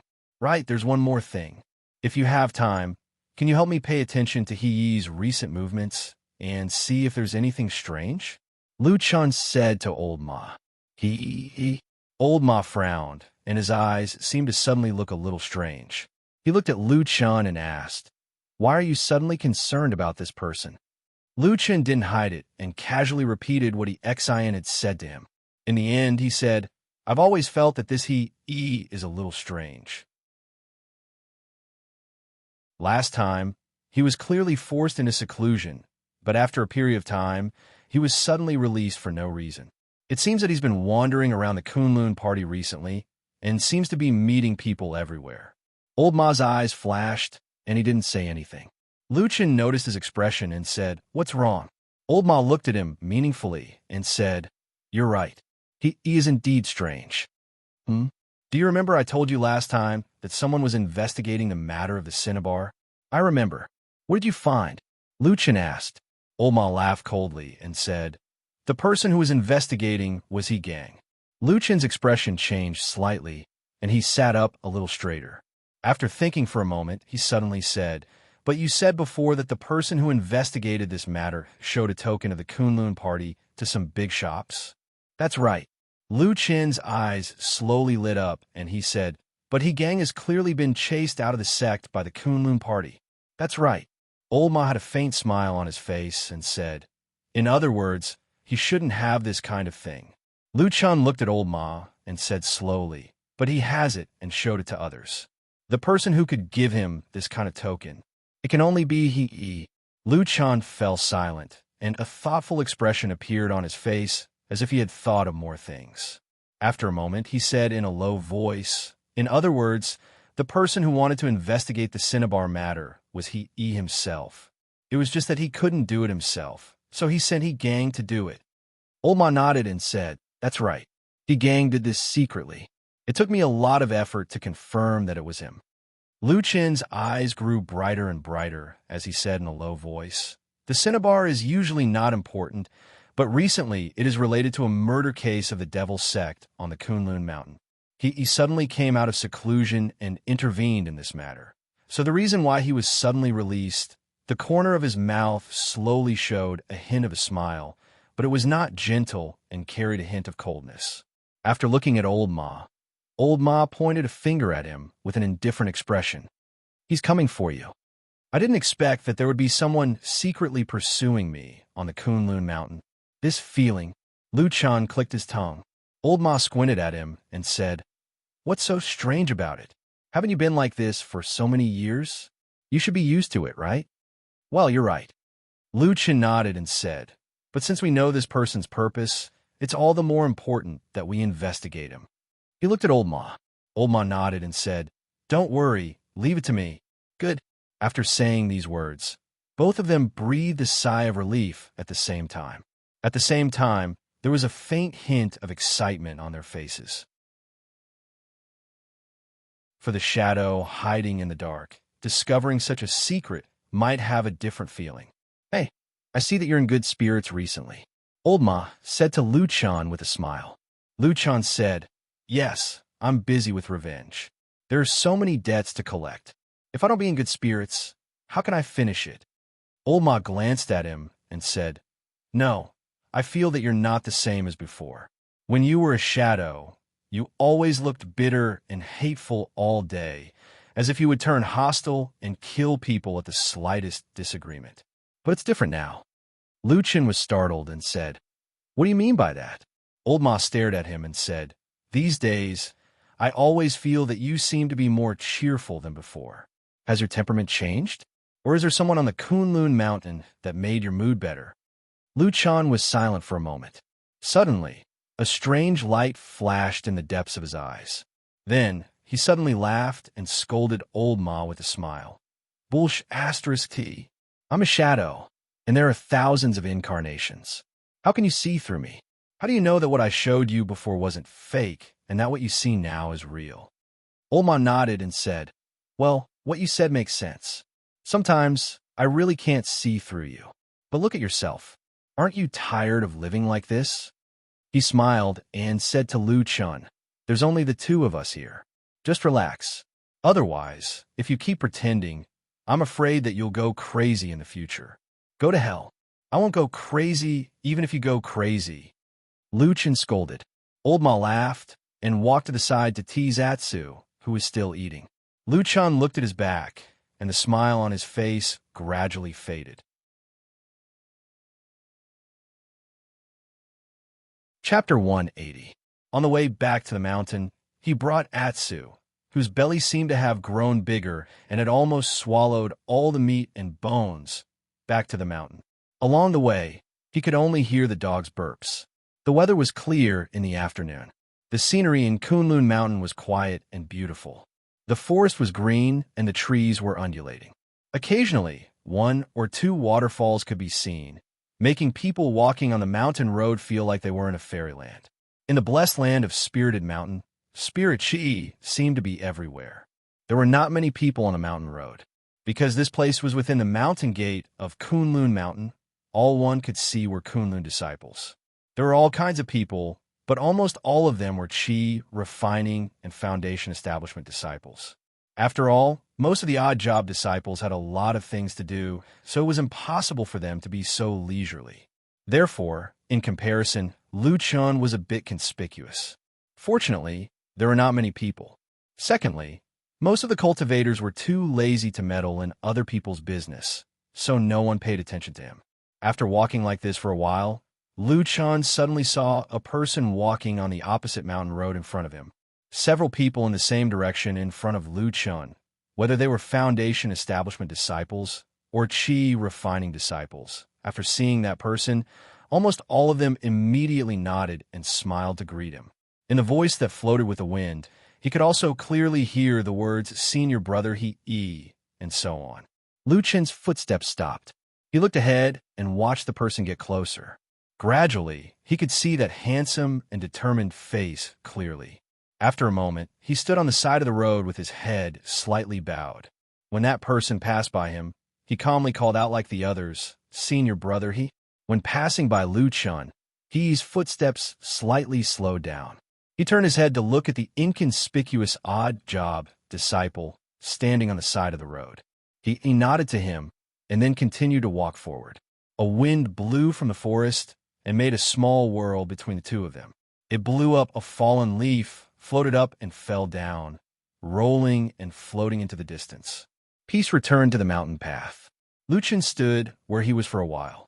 When the other Kunlun disciples had gone far away, only the black dog was still squatting beside him. Lu Chen glanced at Atsu and suddenly said, "Since we've met, and we have nothing to do anyway, why don't we go and take a look?" Atsu tilted his head, looking a little confused. Lu Chun turned around and walked in another direction. He had walked this path before, but now he was far away.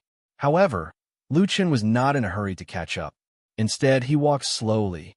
By his side, Atu was running a few steps in front of him. He sniffed the ground lightly and then jogged forward. Just like that, Lu Chun followed Atsu, walking and walking. After walking for a long time, looking at the surrounding mountain terrain, Lu Chun suddenly frowned.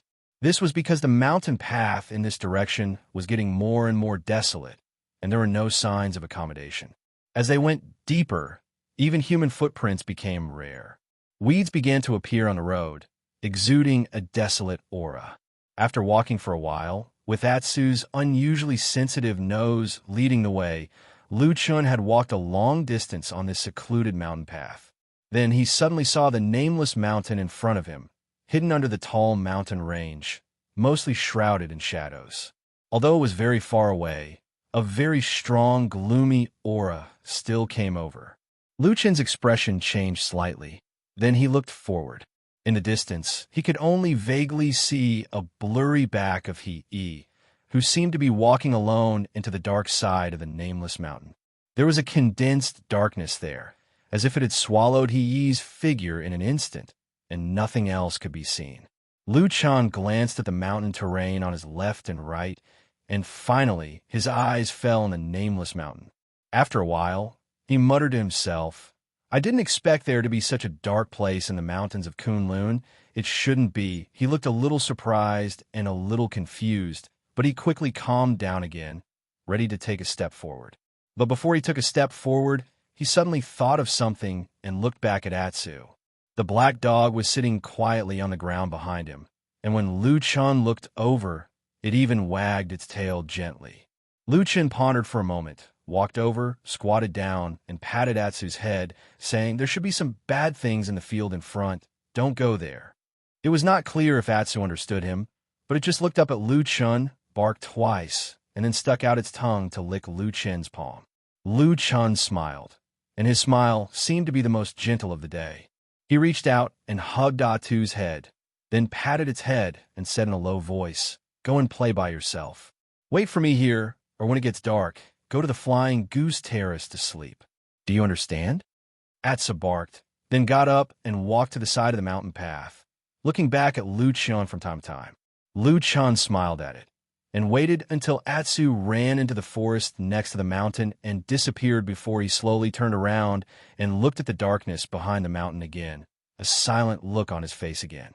After a moment, he walked forward quietly until he reached the edge of the darkness, and then, like a drop of water falling into the sea, his figure disappeared into the depths of the darkness without any movement.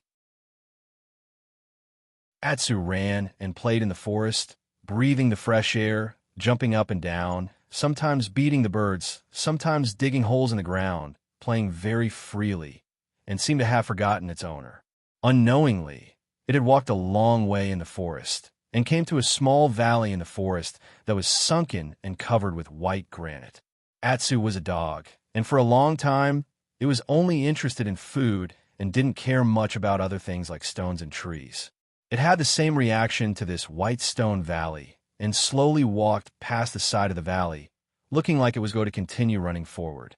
But at this moment, a beautiful little girl's face suddenly appeared on the largest white rock in the valley.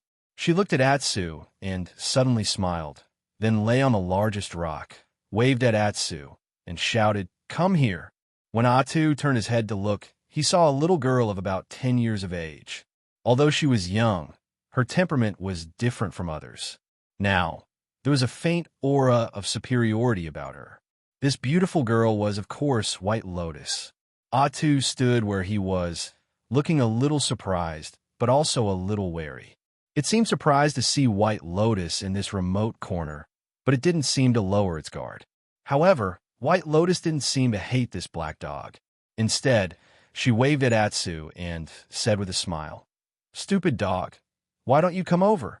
Atsu hesitated for a moment, but still slowly walked over. As Atsu approached, the smile on White Lotus's face was first shocked, then slowly disappeared, and her face became a little gloomy. She saw the wounds on Atsu's body, as well as the missing eye and half of its tail. Everything seemed to tell her that something terrible had happened to this dog. Atsu slowly walked to the bottom of the huge rock, then raised his head to look at White Lotus. In a flash, White Lotus slowly fell from the top of the rock, landing not far from Atsu. What happened? White Lotus looked at Atsu's appearance, frowned, and asked Atsu. Atsu responded with a bark, but it seemed that no one could understand it. This made Atsu look a little depressed and disappointed. However, White Lotus's eyes fell on the terrible wounds on Atsu's body again, and murmured, "It seems that the blood of the Sirius in your body is very good. You can still survive after being tortured like this." She slowly squatted in front of Atsu, and Atsu instinctively took a step back. From the beginning to the end, Atsu looked at White Lotus with a trace of fear and wariness. Something's not right. Suddenly, White Lotus opened her mouth. She stared at Atsu as if she had found something strange. After pondering for a while, she suddenly said in a low voice, "How is it possible? It seems there's the smell of blood food." She reached out a hand and slowly placed it on Atsu's head. Atsu's body was a little tense, but it still obediently lay on the ground, showing a submissive posture. White Lotus seemed to be very satisfied with this, and she had no intention of making things difficult for Atsu. Her expression was focused on thinking, and after a while, she said to herself, "On this mountain of Kunlun, there is actually a second person who knows the secret method of blood food. Who is that person?" She lowered her head, stared at Atsu's eyes, and suddenly asked. Her voice sounded a little cold, but Atsu suddenly stood up from the ground after a moment of silence. It looked at White Lotus and suddenly let out a low growl from its throat. It was like a ferocious beast that had been provoked and angered, and it slowly bared its snow-white fangs at White Lotus. White Lotus looked at Atsu's actions and suddenly smiled. Beasts will be beasts. No matter how talented they are, aren't they still stupid? I know this person. She reached out her hand and patted Atsu's head. Atsu turned its head to the side, wanting to dodge, but only felt its vision blur. White Lotus's palm still touched its head, and it happened to press down on its head. White Lotus's brows relaxed, and she gently flicked her fingers. Gradually, white smoke floated out from between her fingers. It carried a strong chill, and it evaporated in the air like the coldest ice cube. Snow Wind Sutra. This was the unique secret method of the Kunlun party's Dongphone, the soul formation perfected Lord by Chun. Atsu seemed to have sensed something, and it immediately lay down, not daring to move recklessly.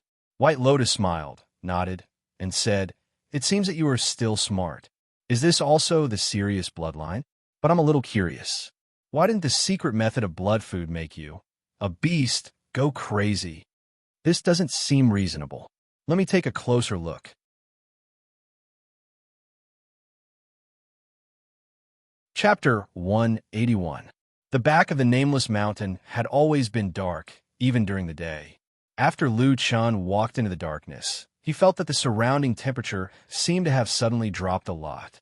At the same time, a gust of cold wind blew continuously from the front, as if the terrible palm of a Een spirit was caressing his flesh and skin. Lu Chun was not too surprised by this. This was just one of the common scenes in the shadowy land. For ordinary people, it was terrifying. For ordinary cultivators, perhaps it was a little troublesome because it was rare, but for him, it was already a common sight. He seemed to have a natural ability to blend into the darkness. In this shadow, he was like a fish in the water, silently moving forward, not revealing any traces. Not long after, Lu Chun saw the black house. The black door was open at the moment, and He's figure could be vaguely seen, standing in the courtyard. Lu Chun hid in a dark corner, looking over there for a while, and then his eyes fell on the plaque above the black door with the words, "Righteous Grave." He frowned slightly. He could roughly guess what these two words meant, but he really did not think that there would be such a thing in the Kunlun party that seemed to only exist in the mortal world. And looking at the surroundings again, the Een Chi was dense, and the darkness was surging. Lu Chun quickly judged that the core of this Een land should be in that courtyard. Righteous Grave, as the name suggested, should be a place where the dead would come. Ordinary people would not come here at all. Even for a shadow like Lu Chun who used to walk in the dark, he would not easily set foot in this kind of place. No one liked this place, or rather, as long as it was a living creature, it would not like this kind of dense Een Chi place. Therefore, since ancient times, the Een land was one of the dangerous places. Then there was only one question left. What was Yi doing here? If there were no other accidents, Lu Chun would probably have thought of an answer in his heart. He stood in a dark corner and quietly looked at the black courtyard. He thought to himself, so Chongqing's body was placed here after he died? Just as he was deep in thought, a cold aura suddenly floated out from the courtyard, like a venomous snake hiding in the darkness, suddenly spitting out its tongue. Like a sleeping evil spirit suddenly opening its eyes, a skinny figure walked out from the darkness, silently appearing behind He, standing in front of the black door. A bone-chilling wind suddenly blew. His cold gaze swept through the darkness. He looked at the shadowy corner. The cold wind swept over, blowing up a few withered leaves. In the darkness, there seemed to be a storm and undercurrent surging. However, after a while, only a few withered leaves fluttered in the sky and then slowly floated down. There was nothing in that dark corner. Other than darkness, it was as if nothing had ever existed. The zombie's cold gaze swept over the place. When he saw the empty and lonely darkness, a trace of extreme astonishment seemed to flash across the depth of his eyes. At this moment, a figure walked over and stood not far behind him. It was he. He too glanced outside, but did not see anything. Hence, he frowned and asked the zombie, "Senior, what's wrong?" The zombie did not answer him. After a moment of silence, he suddenly asked, "Did you come to see me alone?" He nodded and said, "Yes." The zombie grunted and didn't say anything else. He turned around and walked back into the dark courtyard. The black gate behind him moved on its own without any wind and slowly closed up, hiding all the darkness and secrets behind it once again. The darkness outside the courtyard was as quiet as the deep sea. After an unknown period of time, in another dark corner not far from the corner, a slight tremor suddenly came from the ground. Then, as if the darkness was disintegrating, a figure slowly emerged from the darkness. It was Lu Chun. At the moment, his face looked a little cold. When he looked at the courtyard again, his gaze was completely different from before. Atsu was lying on the ground, looking at White Lotus beside him with a vigilant gaze. The little girl, who had an otherworldly beauty, was showing a faint smile at the moment. Her fair, jade-like fingers were softly brushing over the black fur on Atsu's back. Specks of tiny, translucent, crystal-like white shards floated up and dispersed on her fingertips, forming a sharp contrast with Atsu's shiny black fur. Under the white and cold radiance, faint wisps of aura lightly touched Atsu's skin. Some bounced back and some seeped in. Gradually, the smile on White Lotus's face vanished. In its place was a doubtful expression, as if she had discovered something extremely strange that she did not expect. After a while, she stopped brushing her fingers, and the snow-like powder also disappeared. Atsu raised its head and glanced at her. Seeing that White Lotus did not seem to have any other strange expression, it inched forward a little and then crept up quietly. White Lotus saw all of Atsu's movements, but for some reason, she did not stop it. In her bright and clear eyes, the figure of the black dog was reflected, but her gaze seemed to be looking further away.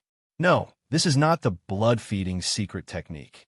Blood-feeding secret technique is so overbearing. Once the technique is cast, even if the body doesn't explode and die, it will at least end up in a frenzy. How could it still be like you? White Lotus stared at Atsu, as if she had seen something unbelievable. She murmured, "But in this dog's body, there are clearly traces of blood feeding. What is going on?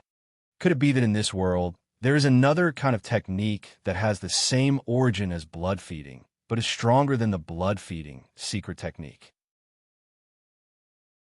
If this is the case, then the hundreds of thousands of lives that the southern barbarians have lost for thousands of years are just a big joke. White Lotus suddenly stood up. For some reason, her beautiful face was flushed with excitement as she stared at Atsu. Atsu was inexplicably afraid and took a step back. "Lu Chun." White Lotus chuckled softly.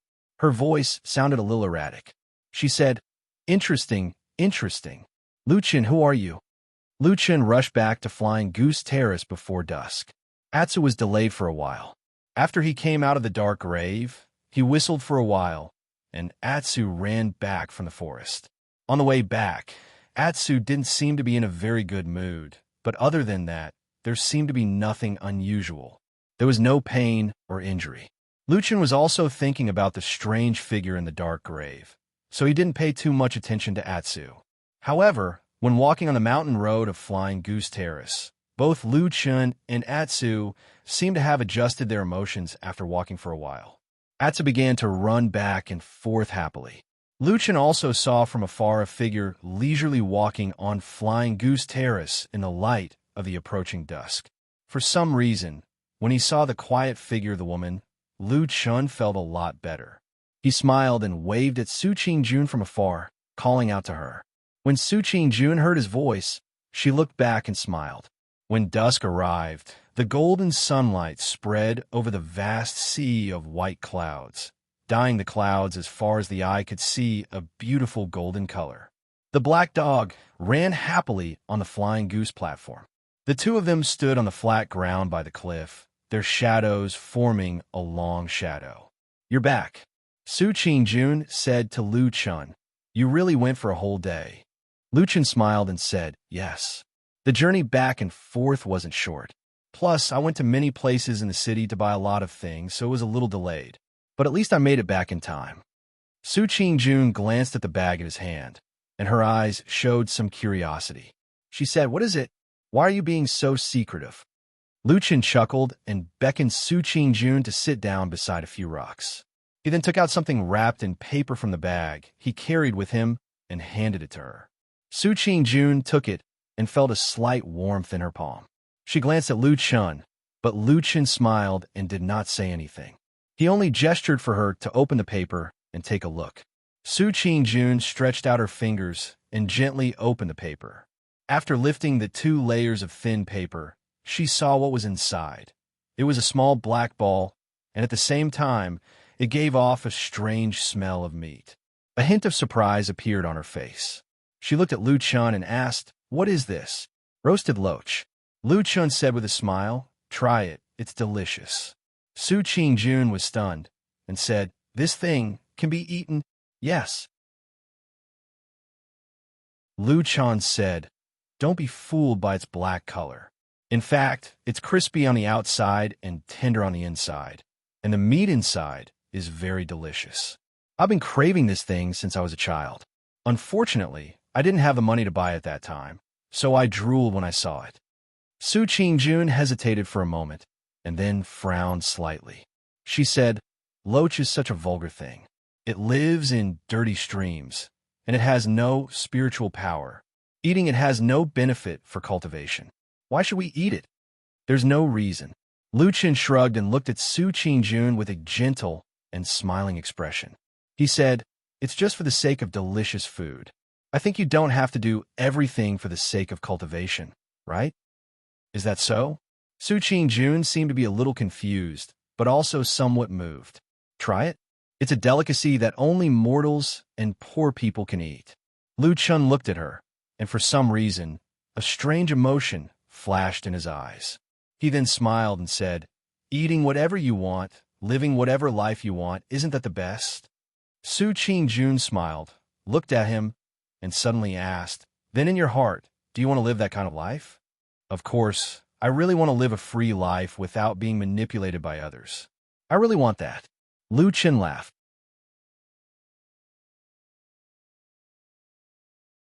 Chapter 182. That day, Su Qingjun tried the roasted loach out of curiosity. Unfortunately, she didn't get to taste the mouth-watering, lingering delicacy that Lucien mentioned. After frowning a few times, Su Qingjun put down these ugly and seemingly ordinary things. "It doesn't seem to be to my liking. I don't think it's that delicious," Su Qingjun said to Lucien, feeling a bit embarrassed. Lucien looked at her and smiled. He also picked up the other roasted loach and took a few bites. After a while, he spat it out on the ground and said, "And it really doesn't taste good." Su Qingjun said with a smile, "It's probably because you brought it all the way from Kunwa City to the mountain. It's such a long journey, so it's probably already cold. Also, it's not too fresh, so the taste is a bit bad. Next time we have a chance, we should find some freshly made roasted loach. Maybe it'll taste better." Lucien shook his head and said, "It has nothing to do with that. I remember when I was a kid, I occasionally ate this thing. Even if it was overnight, I still ate it until my mouth watered. This roasted loach didn't change. It was me who changed. On the edge of the cliff, on Flying Goose Terrace, there was a moment of silence. The two of them didn't say anything. In the distance, the black dog's snorts could be heard. It seemed like it had run into the forest and caught something, so it was happily playing around. After a while, Su Qingjun smiled and said to Lu Chun, "In fact, isn't this a good thing? You've become a better person. It can't be that you want to go back to the bitter days you had when you were a kid, right?" Lu Chun smiled and nodded. "You're right. I've become a better person." He put away the snacks and said to Su Qingjun with a smile, "I wanted to let you eat something you've never eaten before to broaden your horizons and tease you. In the end, I messed it up. I'm so embarrassed. I made a fool of myself in front of you." Su Qingjun hurriedly said, No. In fact, I'm also very happy because I've never eaten or even seen these things before." She seemed to be lost in thought as she spoke. Late at night, the Flying Goose Terrace was silent. Su Qingjun had already returned to her cave. At this moment, she looked at the stone wall and saw only a patch of moonlight shining on the smooth stone, reflecting the cold radiance. The wooden house where Lu Chun lived was on the other side of Flying Goose Terrace, and it was closer to the edge of the cliff. At this moment, the moonlight fell on the wooden house and shone through the open window. It was late at night, but Lu Chun was still awake. Atsu was lying by his feet, curled up into a ball and asleep. Ever since it was seriously injured, whenever Atsu slept, as long as Lu Chun was by his side, it would definitely snuggle up to him. Lu Chun tried to chase it off the bed a few times, but Atsu would cling to him tenaciously every time. In the end, Lu Chun let it be. The night was bleak, and the moonlight was cold. He put his hand behind his head as a pillow. His eyes were bright as he stared at the moonlight outside the window. He always seemed to be like this. In the dark night, as long as he didn't sleep, he would be abnormally awake. The bright moon hung high in the night sky and was reflected in the depths of his eyes. It was like the shadow of the moon floating in the dark sea, faintly changing with a strange luster. Lu Chun looked at the bright moon. At this moment, the shape of the moon was no longer that of a full moon. Instead, it was slightly thinner. He calculated the time in his mind and then said to himself in a low voice, "There are still 24 days. In another 24 days, it would be the night of the next full moon." That day, in that mysterious forest, he found a mysterious pattern hidden under the bark of the tree, which revealed a code mark that only a few people in this world could understand. Meeting on the night of the full moon. That was the most simple meaning of it. It was an invitation from the depths of the darkness. Lu Chun understood it and received it. He didn't know whether it was good or bad, and he didn't know whether it was good or bad. All he could do was wait. Moreover, he didn't even tell Old Ma about this matter. What would happen on the night of the next full moon? He silently looked at the moon. After a while, he suddenly got up and closed the window. On this day, He went down the mountain and went straight to Kunwa City to find the place where He Gang lived. The two brothers chatted in the room for a while. He Gang told his big brother about his harvest from the search for Zhusha. In the end, he said with a bit of shame, "Big brother, I'm really useless. I spent so much time and effort, but I still didn't find any suspicious people." He didn't look angry. He shook his head and said, "You don't need to think too much. This is all normal. The devil cult of the Three Realms has been opposing our Righteous Path's famous sects for many years and has been hunted down and annihilated countless times. If it wasn't for some dirty tricks, I'm afraid they would have been eliminated by our Righteous Path seniors long ago. It doesn't matter if you can't find them." He Gang carefully looked at him and said, "Big brother, from what you said, could it be that you have some harvest in other places? I'm just afraid that if this drags on for too long, your master and sect head will become a bit impatient." He said, "It doesn't matter. You don't need to worry about this. In fact, I've already told them about this matter. The devil cult spy who could do such a big thing this time must have an extremely high position in the devil cult, and his cultivation must also not be low. Therefore, it can be imagined that he's hiding very deeply. It's very difficult to find him in a short time. Regarding this, The two masters both nodded. Moreover, on the surface, they also pretended to gradually forget about this matter, but in fact, they might be secretly trying to lure that scoundrel out again. It'd be great if we could really catch that scoundrel. Yi Gang said hatefully. He smiled and said, "Don't worry. The Kunlun party has several thousand years of history. It won't let these scoundrels act so easily. Sooner or later, we'll catch them. At that time, I'll help you plead with the two masters. In consideration of this contribution, maybe they can let you return to the Kunlun party." Yi Gang's body trembled. His ugly face revealed a pleasantly surprised expression. He suddenly stood up and said, "Really? Big brother, is this true?" He sighed and said, "You're my only younger brother. Why would I lie to you?" Yi Gang was overjoyed. He nodded repeatedly. For a moment, he seemed to be so excited that he couldn't speak. It was easy to imagine how important the Kunlun party was in his heart. Ever since he was a child, ever since he was sensible, he followed his big brother into the Kunlun party. In his heart, Kunlun Mountain was his home. Apart from this, there was no other place. It was precisely because of this that when he was kicked out of the Kunlun party after that accident, Yi Gang was completely disheartened and almost died numbly. Fortunately, in this world, he still had a big brother who loved him the most, Yi. Soon after, he chatted with Yi Gang for a while and repeatedly warned him to be careful in Kunwa City. At least, before this important event, he shouldn't stir up any more trouble. Yi Gang naturally agreed one by one. Soon after, he told Yi about what he had seen and heard in Kunwa City during this period of time. The most important part was the scene where the Su clan's matter changed. For what he said, Yi Gang was very contemptuous of Su Qingjun. He indirectly hinted to his big brother that this woman was fickle and wasn't a good match for him. As for Lu Chun, this kind of unpresentable part-time disciple, Yi Gang didn't even feel like saying his name for fear of polluting his big brother's ears. After listening to what he said, he shook his head and said, "Although my friendship with Su Qingjun isn't deep, I don't think she's that kind of person." Anxious, Yi Gang promptly said, "Big brother, I saw it with my own eyes." He interrupted him and said while shaking his head, "You didn't see anything. It's just that Su Qingjun went back to the Su family. I know what to do about this matter. But for us brothers, Su Qingjun is just a passerby who has nothing to do with us. We don't need to curry favor with the Su family, but we also don't need to provoke them. Do you understand?" After a moment of silence, Yi Gang nodded and said, "Okay." He looked at his younger brother and softened his voice. He said, "Xiao Jing, I know you wholeheartedly want me to be well, but you don't have to be like this. We two brothers are actually the closest people in the world. To be honest, the only person I can trust with my life is you. I'll naturally deal with the other matters. You don't need to worry about me now. You just need to be yourself, okay?" Yi Gang nodded and said, "Yes, I understand, big brother. Don't worry." He smiled and patted Yi Gang's shoulder. He said, "When you return to Kunlun in the future, you and I will do great things together. The days ahead are still long.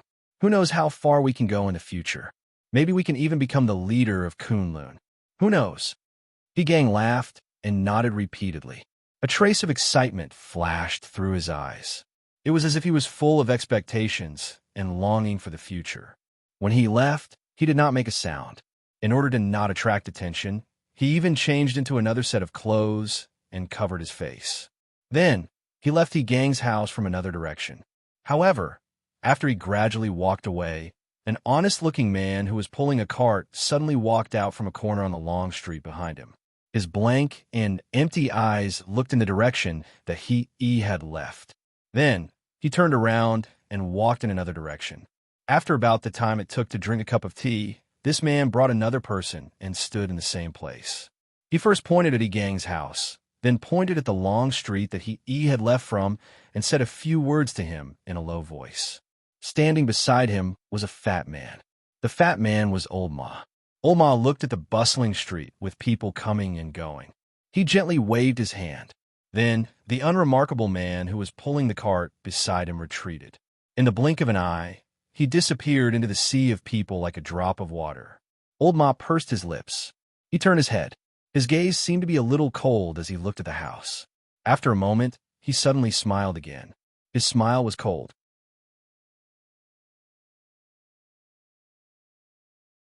Chapter 183. The stars moved, the moon set, and the sun rose. Time passed quietly, and after a few more days, there were still 21 days until the next full moon. That morning, when Lucien opened the door and walked out of the wooden house, he saw a figure that he had not expected at all standing outside the house. He could not help but be surprised, and said, "Why are you here?"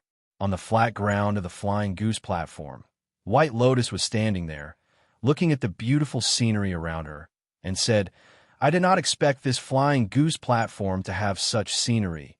It is really enviable. When will I be able to have such a cave abode?"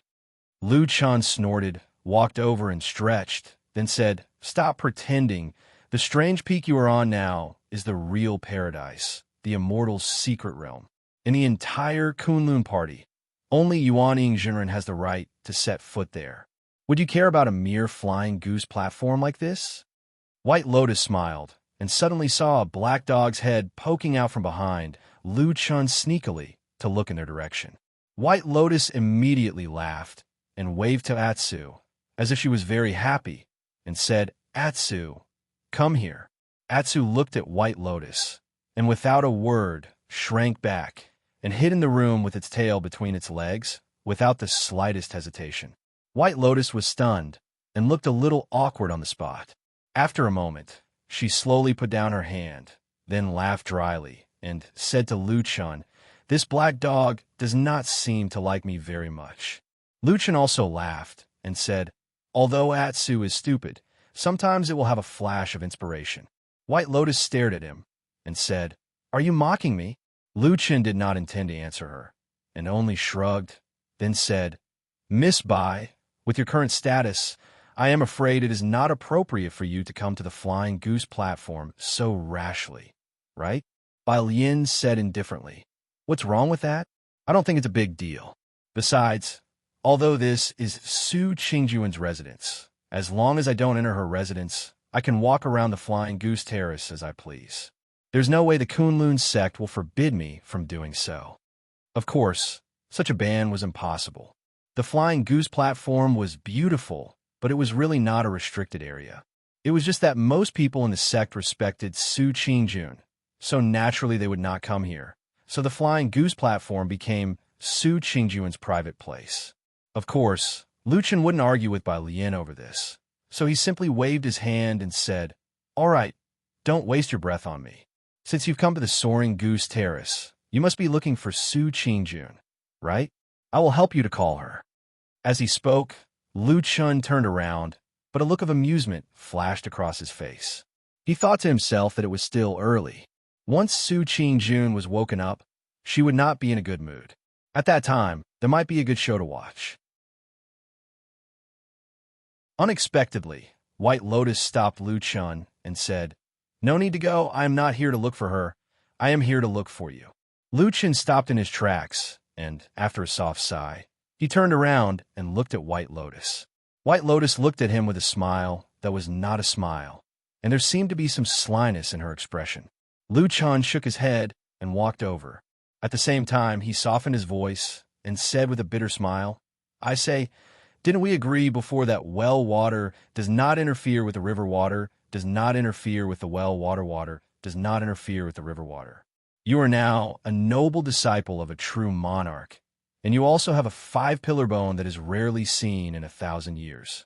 With such a noble identity, the entire Kunlun party has to coax and flatter you. You suddenly came to find a useless odd-job disciple like me. What do you want me to do? If someone knows something, I am afraid that there will be countless people coming to investigate me tomorrow." White Lotus laughed and said, "Why? Are you very afraid of being investigated?" Lucien asked in reply, "Then are you afraid?" White Lotus did not speak. After a while, Lucien said, "So, it is better for us not to have any contact. You live your good life, and I will drag out my life to be my odd-job disciple. Isn't that good for both of us?" White Lotus looked at him and said, "Originally, I also thought so. I have never been bothered to care about your matters. But there is one thing that I must ask you clearly." Luchin frowned and said, "What is it?" White Lotus stared at his eyes and said, "Do you know the blood-feeding technique that is passed down among the shamans of the southern barbarian tribes?" Luchan was startled, and then his eyebrows relaxed. It seemed that he had thought of many things in an instant, and also figured out the reason for White Lotus's sudden visit today. But on the surface, he still shook his head, and then replied with abnormal firmness, "I don't know." White Lotus pointed to the wooden house and said, "But I feel the traces of the blood-feeding technique from that dog." Luchin almost did not have the slightest hesitation, and directly said, "You are wrong."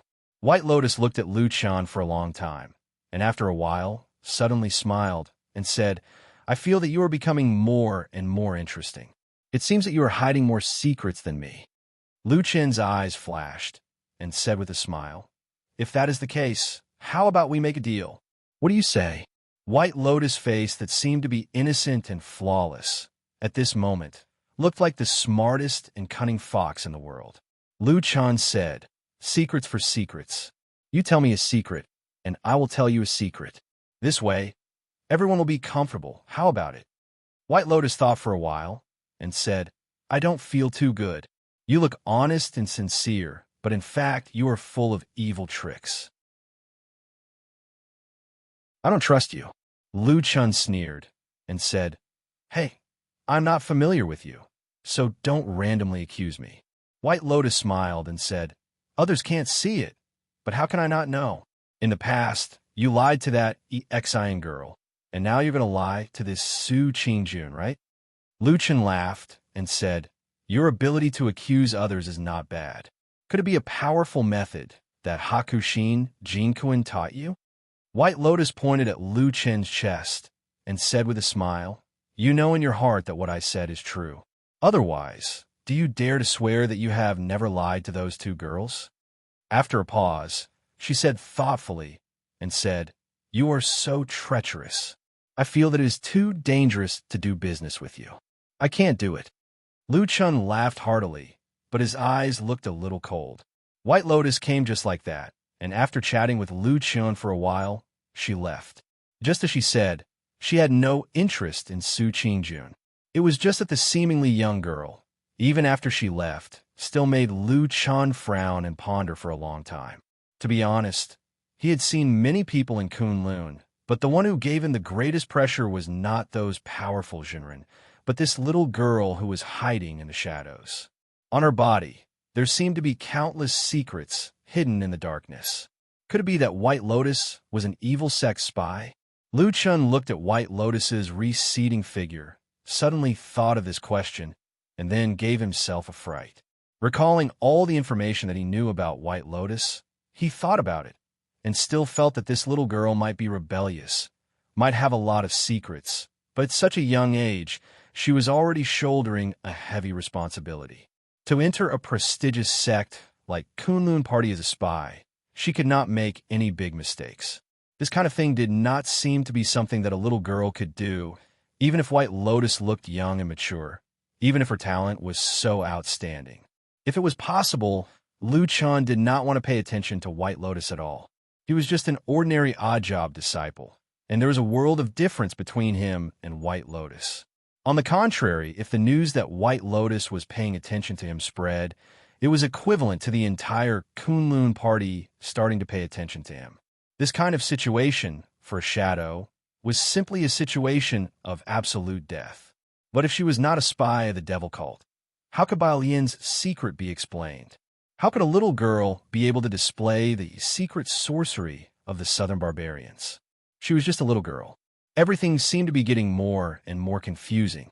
After discovering that White Lotus had come to Flying Goose platform, Atsu had been obediently staying in the wooden house and had no intention of going out. It seemed that they were particularly afraid of the little girl. It was only after White Lotus had left that Atsu seemed to suddenly breathe a sigh of relief, and its whole body relaxed. Luchan walked back to the wooden house and looked at Atsu. His eyes flickered slightly, as if he was lost in thought. For the rest of the day, it returned to its original peaceful state. Lu Chun did his own work, and then at dusk, Su Qing-jun came out for a walk. The two of them stood by the cliff for a while, chatting, and then before the sky turned dark, they each said their goodbyes and returned to their own houses and caves. The night was very dark. There were no stars or moon, only the cold wind blowing coldly, as if it was the so-called dark and windy night. Lu Chun sat quietly in front of the window, looking at the dark sky amidst the rustling pines, until midnight. It was already late at night.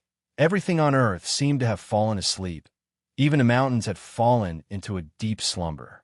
In the wooden house, Atsu curled up at his feet, sleeping quietly, looking exceptionally at ease. Lu Chun quietly stood up, his whole body suddenly slanted. He did not even open the wooden door and just strangely slid out of the window, and then turned over and closed the window. Under the night sky, he blended into the darkness, drifting away into the distance. That mysterious evil sect spy had left a mysterious symbol on the big tree in that forest. Although Lu Chun could understand it and guessed that it meant to meet on the night of the next full moon, but before that, he would not let go of other suspicious clues. Perhaps that symbol was just a trap with ulterior motives? Lu Chun, in his many years as a shadow, had long learned the instinct to not trust anyone. So when there were other suspicious points, he would not easily let it go. For example, that dark and mysterious righteous grave.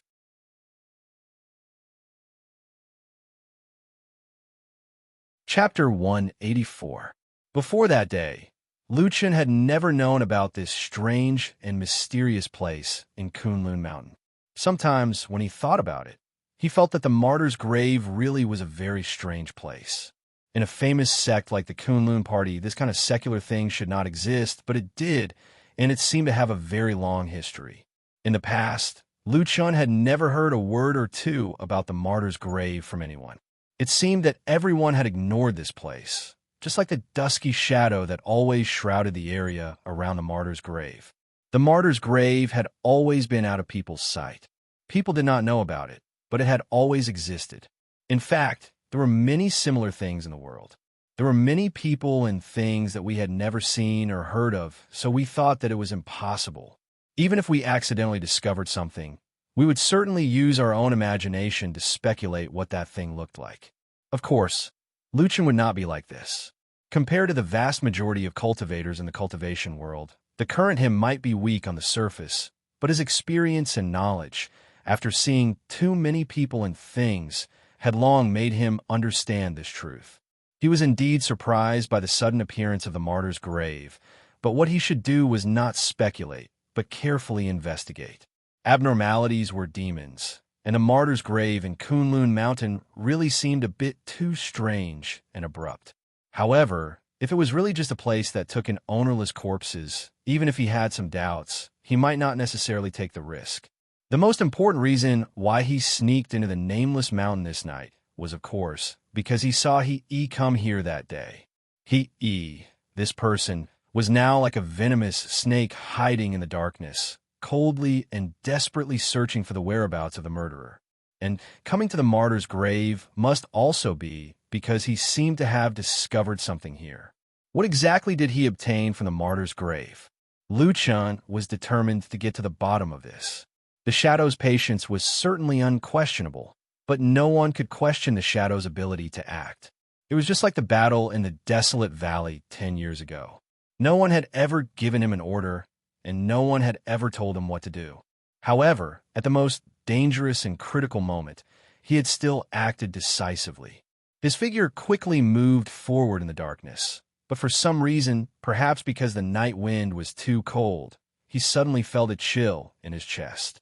In the blink of an eye, it had been 10 years since he last saw her. That once beautiful face, along with the passage of time, seemed to be like all the memories in the world, gradually becoming blurry in his memory. The only thing that was still clearly engraved in his heart was her name. The curfew of the Kunlun Party was an ancient rule. No one knew how many years it had lasted, including all the Yuanying Jinren. This rule had existed since the first time everyone climbed the Kunlun Mountain. Perhaps it was really decided by Koen Yuanzi and Tai Luo, but what was the point of setting a curfew? Luchan did not know. In fact, during his days on the Kunlun Mountain, when night fell completely, he had secretly left his house several times and moved stealthily in the darkness. It was also because of this that he felt particularly confused about the curfew on the Kunlun Mountain. Every time he sneaked out late at night, almost all the places he passed by at night on the Kunlun Mountain did not have any thieves. Everyone was in awe of the Kunlun party. He had walked many times on those lonely mountain paths at night, but nothing had happened, and there was nothing strange or incomprehensible. The night in the Kunlun Mountain was no different from the night in other places. Perhaps there was something strange about the occasional patrolling disciple. Then wasn't this curfew the most stupid rule? But all the disciples of the Kunlun sect still passed down this rule from generation to generation. It was not easy for Luchan to understand this, but he could shut his mouth and think about the era of the two patriarchs thousands of years ago. Every time it was late at night on the Kunlun Mountain, some strange existences would run out and threaten the lives of the disciples of the sect. But now, thousands of years later, those dangers seemed to have disappeared without a trace. Or maybe they were just sealed and suppressed in the most mysterious, heaviest, and tightest place under the Kunlun Mountain. Luchan, who was stealthily moving in the darkness, suddenly stopped. He stood in the shadows and frowned, as if he was thinking about something carefully. After a while, he suddenly turned around and looked into the distance. That direction was the deepest part of the Kunlun mountain range. There was also a legendary forbidden area there, which was the foundation of the Kunlun party. Even spiritual master Yuanying could not easily approach it. The only people who could control that dark area were the two peerless deity, stage deity, stage deity. Luchan's eyes gradually lit up. For a long time, everyone had been guessing what was in the forbidden area in the sky. This time, it seemed that Luchan had also thought of this. Luchan did not know what the evil sect spy saw in the Kunlun party, so it was very difficult to trace this person. But at this moment, he suddenly had a feeling that the spy came for a certain secret, and the biggest secret of the Kunlun Mountain was probably what was in that forbidden area. One had to walk step by step. Rice had to be eaten bite by bite. Even if there was a new suspicion in his heart, Luchan still came to the martyr's grave again. There was an extremely resourceful corpse watcher here. During the day, Luchan had already sensed that this person's skills were extraordinary, and he had actually almost found him. The reason why he insisted on coming to this unpleasant place was probably because he wanted to get some information from the corpse watcher. In the dark night, the martyr's grave seemed to be darker than during the day. There was a feeling of not being able to see the fingers of one's hand. The black courtyard was like a giant beast, silently lying in this boundless darkness. Luchan waited in the darkness for a long time, and then slowly approached. But until he was near the tightly shut door, there was no movement in the black courtyard. Luchan was hesitating whether he should investigate further or not. Suddenly, a gust of cold wind blew past. The black door not far in front of him suddenly opened by itself. A candle lit up. It was the withered corpse watcher who suddenly came to the side of the door, holding a candle in his left hand. With the help of the flame, Luchan clearly saw this person's expression. He seemed to be a little cold and had no intention of talking to anyone. After looking around, he suddenly said faintly, "Please show yourself, esteemed guest. If there's nothing else, then I'll be going back to sleep." Luchan quietly watched the corpse's figure, hiding in the darkness. He did not say a word. Even his breathing was quiet. The corpse watcher waited for a while, then turned around and walked back into the courtyard. The black door behind him closed with a creak. Luchan looked down at his own body. He did not find anything unusual, but he could not understand why he had fallen for this a few times in the past 2 days. The corpse watcher seemed to always be able to notice something was wrong in advance, but it seemed like he could not really pinpoint the enemy, so it was a little awkward. So now, should he go over? He stood in the darkness outside the righteous grave for 2 hours. He did not rashly walk forward. He only raised his head and looked out into the distance, looking at the majestic mountain peaks and the topography of this place. Before the 4th hour arrived, he suddenly turned around and left. At this time, the sky was still pitch black, but to be precise, another day had already passed. There were still 20 days until the next full moon. Lu Chun quietly left the righteous grave area. But what he did not know was that when he left, in the dark courtyard, the corpse watcher did not go to sleep like he said he would, but stood alone in the middle of the courtyard, as if he was listening to something. When Lu Chun left outside, the corpse watcher finally let out a sigh of relief. He raised his head to look at the sky, suddenly muttering to himself, "These few years, the Kunlun party has produced many geniuses. Their future is really limitless." Lu Chun took advantage of the night to leave, ready to rush back to Flying Goose platform before daybreak. Although it was unlikely that Su Qingjun would come out to patrol so early in the morning, that woman actually had a very strange and funny little quirk. She especially liked to sleep. On the night that Su Qingjun was seriously injured, Lu Chun had once entered her cave residence. Although later on, no matter who it was, he was very tight-lipped, saying that he had never entered her cave residence. But on that night, Lu Chun did see something that he should not have seen. Su Qingjun seemed to have a rather split personality. She was dignified and beautiful in front of others, but actually a little lazy in private. Lu Chun still clearly remembered that when he entered that day, he saw that the bed in Su Qingjun's cave residence was very clean. Everything was very tidy.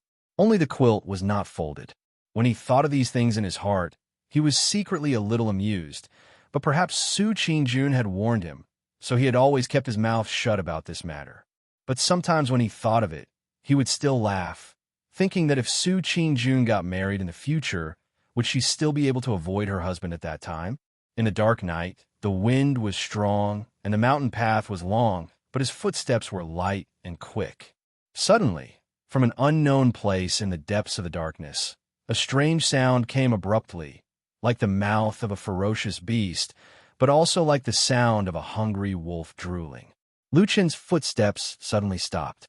In the darkness ahead, in this quiet night of Kunlun Mountain that seemed to have been peaceful and quiet for thousands of years, there were 3 green lights in the shape of a triangle, as if there were 3 eyes on a head. Incomparably strange appeared in front of him.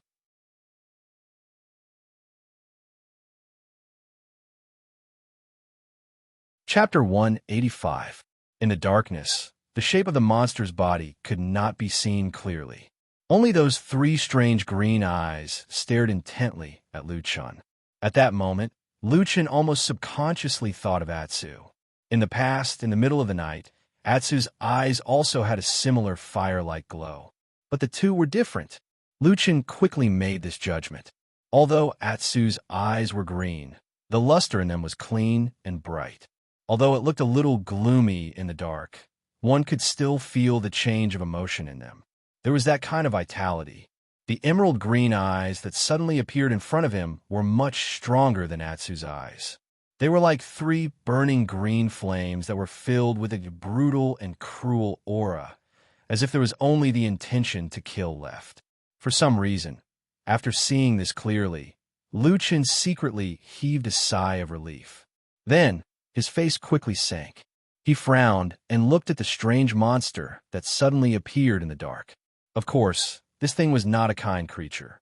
Just the brutal aura that came from the dark was enough to make him categorize it as one of the most ferocious creatures he had ever seen in his life. Almost all the creatures that he had seen in the past were in the most dangerous places in this vast land of China, which was the depths of the land of chaos. But this place was clearly the Kunlun Mountain, the spiritual mountain of the Western land, the mountain base of the Kunlun party. How could there be such a ferocious monster? Many questions flashed in Lu Chun's mind, but he did not think too much about it, because after the strange emerald green eyes confronted him for a moment, the monster seemed to be unable to suppress its desire for flesh and blood. It let out an ear-piercing shriek and suddenly rushed over. The sound of the monster breaking through the air was incomparably sharp, like an arrow that had been released from a bow. Because of the monster's movement, Lu Chun vaguely saw a little of the monster's appearance. It looked like a strange, snake-like insect. It was half the length of an arm and its body was only as thick as a thumb. However, it had a strange head the size of a fist. The most eye-catching and most terrifying 3 green eyes were on the top of the monster's head. The whistling sound seemed to carry darkness with it as it rushed over. Lu Chen's face was as calm as still water. He took a step back and flipped his right palm. A black short sword appeared in his hand, and he slashed it down. However, the strange insect's speed was so fast that it actually made a turn in midair and avoided the sharp blade. It even took advantage of the situation and flipped up from the blade. In an instant, it curled around Lu Chen's wrist. Then, it lowered its head and directly bit Lu Chen's wrist. These few movements were incomparably fast. The strange insect's speed was frighteningly fast, and Lu Chen couldn't react for a moment. He only felt a sudden sharp pain in his wrist, and at that moment, he seemed to hear another kind of frightening sound. It was the sound of skin tearing and flesh scraping against bones. It was the sound of the terrifying, strange insect devouring flesh and blood in a frenzy. Moreover, almost in an instant, the strange insect actually wriggled madly. Then it directly drilled into the wound it had bitten, directly entering into Lu Chen's arm. A terrifying and terrifying pain surged up from his arm like a tide. Lu Chen's palm trembled violently. At that moment, he instantly lost control of his right hand. His fingers loosened powerlessly, and the black short sword fell to the ground. And in the dim light in the darkness, he could even see a twisted and terrifying scar bulging on his skin. It was desperately twisting, constantly rushing up his arm. It seemed that in a short moment, the strange insect would rush through his shoulder blade and straight into his chest to gnaw at his heart, lungs, and 5 internal organs. In this dark night, it was suddenly filled with infinite terrifying killing intent. It was as if the whole world had turned into a sheet of ice. Lu Chen suddenly snorted coldly. A dark flame suddenly lit up from the depths of his eyes. At the same time, in the most secret depths of his body, the quiet and lonely 5 elements divine plate suddenly trembled violently and then suddenly flipped over. The black divine plate appeared again. That of black flame burned in his chi si. In an instant, the black flame flourished.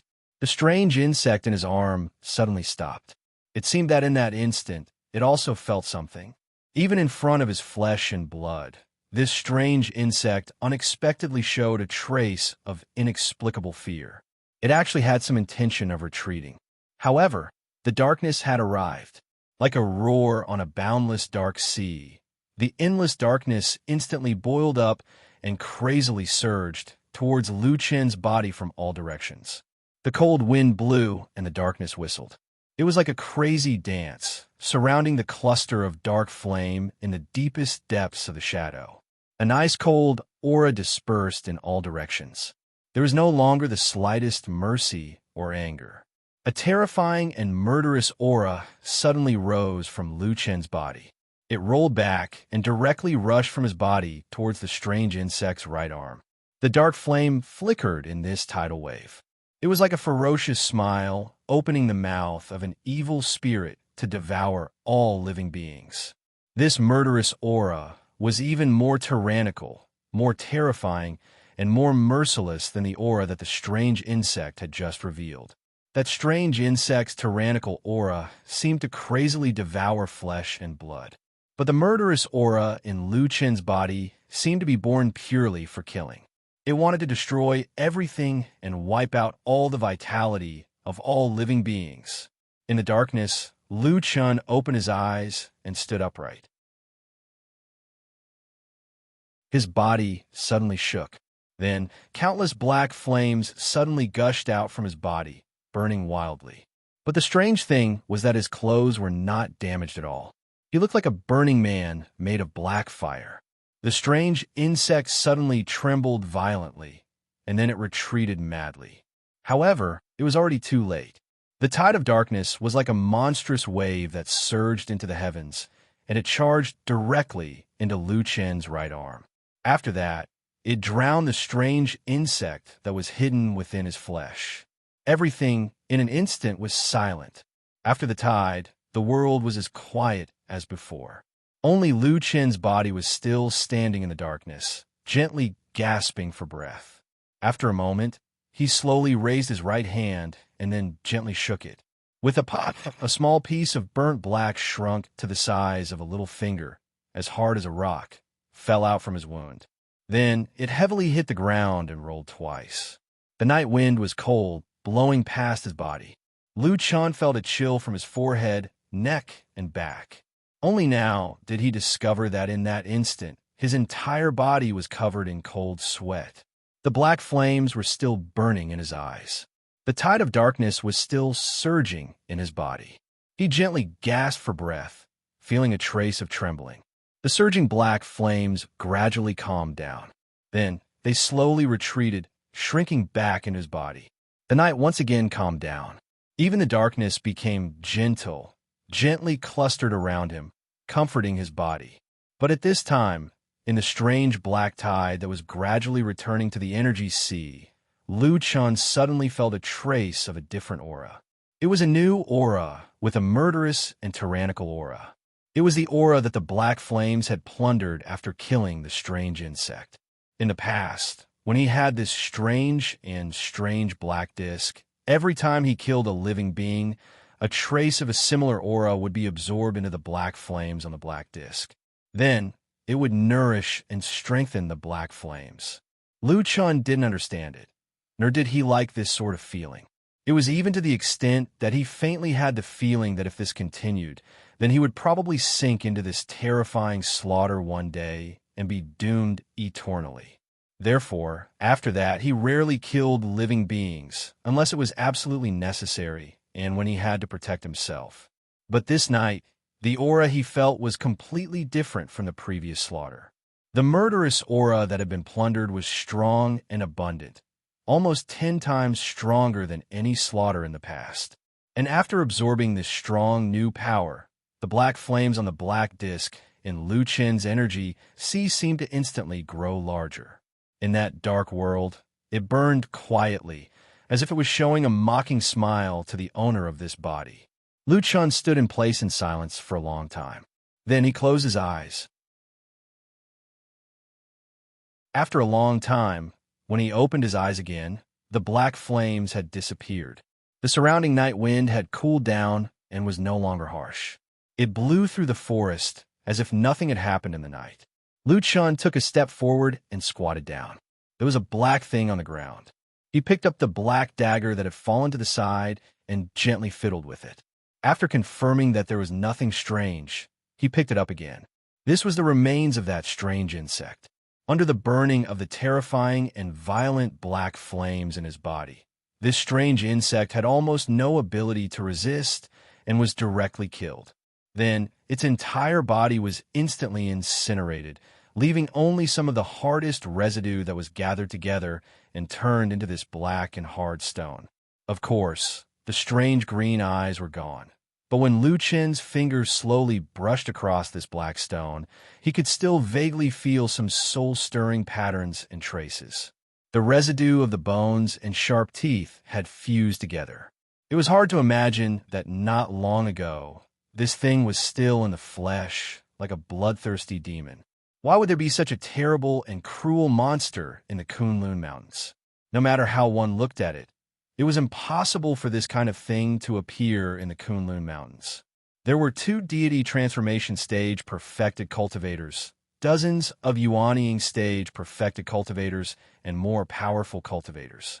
There were about 100,000 people in the famous sections. Any slightly more ferocious demon beasts had long been driven away. And Lu Chen was very sure that he had never heard of this kind of thing. No one in the Kunlun party had ever mentioned it. It seemed that no one had ever known that this kind of monster that suddenly appeared in the night had only appeared out of thin air tonight. Where did it come from? Lu Chen's brows were tightly furrowed. His palm tightly grasped the charred remains of the stone. He looked into the distance, only to see the shadows of the distant mountains. The darkness seemed to be everywhere.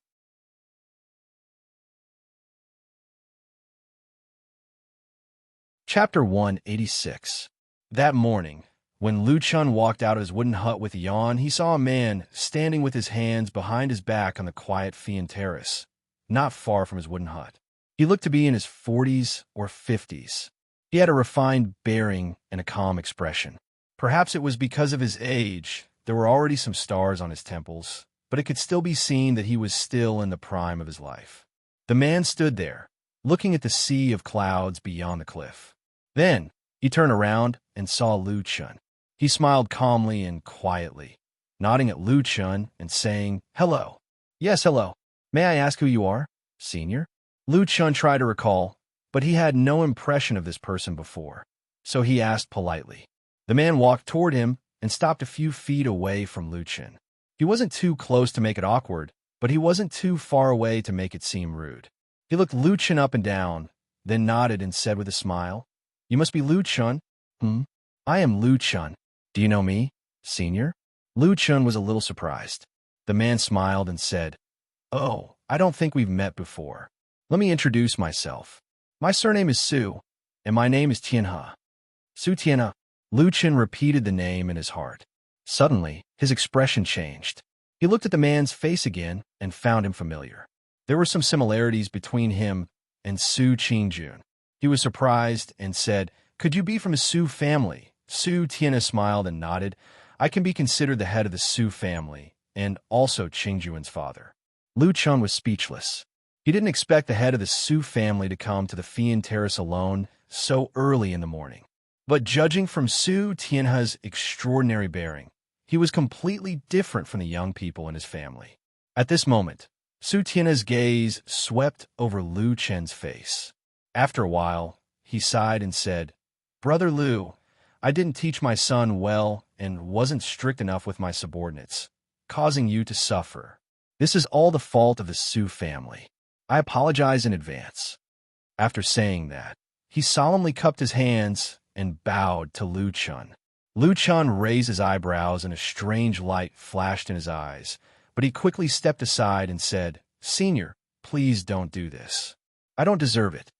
Su Tianhe smiled at Lu Chun and said, "Brother Lu is reasonable and an outstanding person. I believe you're also a broad-minded person." As he said that, he stepped forward and stuffed a cloth bag into Lu Chun's hand, saying, "There are some rare spiritual materials in this bag. They are probably worth thousands of spiritual stones. It's just a small token of my appreciation, but it can't make up for the guilt in my heart. Please accept it, Brother Lu. For the sake of my old face, please don't hold a grudge against our Su clan." As he said that, he looked at Lu Chun with a sincere expression. Lu Chun's face also showed some fear and nodded, saying, "Senior Su, you are too polite. How can I accept this?" As he said those polite words, Lu Chun was about to push the cloth bag out, but his fingers tightened on the cloth bag. Su Tianhe glanced at the cloth bag, and a smile appeared at the corner of his mouth. He was determined to give it to Lu Chun. The two pushed for a while, but in the end, Lu Chun reluctantly accepted it and thanked Su Tianhe with a happy face. After joking for a while, Su Tianhe and Lu Chun seemed to be chatting very congenially.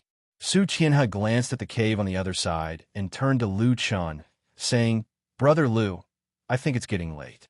Can you help me call Qingjun and ask her to come out and meet me?" Lu Chun was slightly surprised and said, "Senior, you and your father and daughter. Can't you just go and call her directly?" Su Tianhe sighed and said, "Brother Lu, you don't know. I was not at home a while ago. I heard that Qingjun came back and quarreled with my wife and a few brothers. After that, we didn't contact each other for a few days. When I came back and heard about this, I immediately reprimanded them and then came up the mountain." Speaking up to here, he paused for a moment and then said sincerely, "In fact, what you said just now is also reasonable. Qingjun and I are father and daughter. Everything can naturally be discussed, but I'm afraid that she is still angry and unwilling to see me. So, I'll have to trouble Brother Lu." Lu Chun nodded and said, "So that's how it is. All right then, I'll help you call her. However, I have to warn you first that I don't dare to guarantee that she'll come out to see you herself." Su Tianhe laughed and looked relaxed, but there seemed to be a glimmer of light flashing in the depths of his eyes. He said with a smile, "Ha! It seems that Brother Lu really understands Xinjun. Do you know that it's a little difficult to call her this morning?" Lu Chun was startled for a moment, then immediately shook his head and said with a smile, "No, no, no. Senior Su, you misunderstand. How would I know?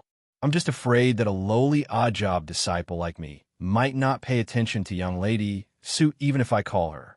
All right, wait a moment. I'll go call her for you." As he said this, he turned around and walked towards the stone door of the cave residence.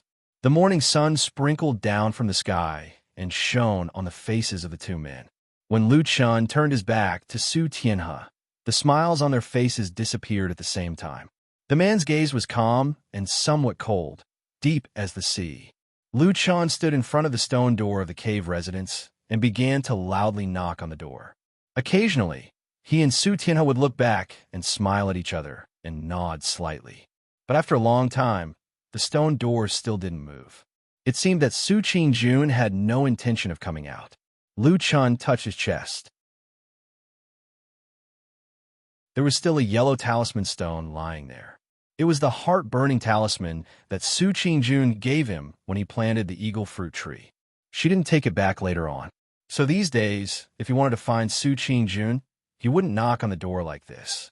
But now he had no intention of using the heart-burning talisman. After calling for a while, he turned back to look at Su Tianhe and said somewhat helplessly, "Senior, you see." Su Tianhe nodded and pondered for a moment before saying to Lu Chun, "In that case, it's not good for me to stay here for a long time. Moreover, I do have some things to do in the city below the mountain, so I can only leave first. Brother Lu, when you see Qingjun, please help me tell her that I've come to see her. We're all family, so there's nothing that can't be said. Ask her to come down the mountain to see me when she has time." Lu Chun responded and said, "Senior, rest assured, I will definitely pass on the message." Su Tianhe smiled and cupped his hands, then turned around and left. From the beginning to the end, he was elegant and approachable, completely different from the other Su family members that Lu Chun had seen before. He was a person that made it difficult for people not to have a good impression of him. Lu Chun's brows furrowed slightly as he watched his figure gradually disappear into the distance. As usual, Su Qingjun waited until the evening of this day before she slowly walked out of the cave residence and strolled around the Fian Terrace. Lu Chun saw her and told Su Qingjun about Su Tianhe's visit during the day. After listening, Su Qingjun was silent. The expression on her face looked a little complicated, faintly a little annoyed, but also a little guilty and ashamed. Lu Chun saw the change in her expression and did not say much. He just truthfully repeated Su Tianhe's words to her and then walked away. In that evening, Su Qingjun stood on the edge of the cliff and looked at the sea of clouds for a long time. The position where she stood was exactly where Su Tianhe stood during the day. "I heard that the most difficult thing to give up in this world is the affection between parents and children," Lu Chun said to old Ma with emotion. "Unfortunately, I have never felt this feeling since I was a child. I don't know if it's so deep and hard to give up." Old Ma smiled and said, "Who said it isn't? But I didn't expect that you would tell that old man Su's words so honestly. I thought you would at least do something to it." "Nonsense. I'm not that kind of person," Lu Chun said. "Believe me, you are," old Ma said. He then lowered his head and dodged a cup that Lu Chun threw at him. Then, he said with a smile, "So, as a result of this message, Su Qingjun went down the mountain and went home today?" Lu Chun nodded and said, "She has been a filial daughter of a noble family for 20 years. Her parents are still alive. How can she really break up with them? Moreover, don't underestimate Su Tianhe. I think he is very shrewd and not easy to deal with. He is much better than his useless nephews."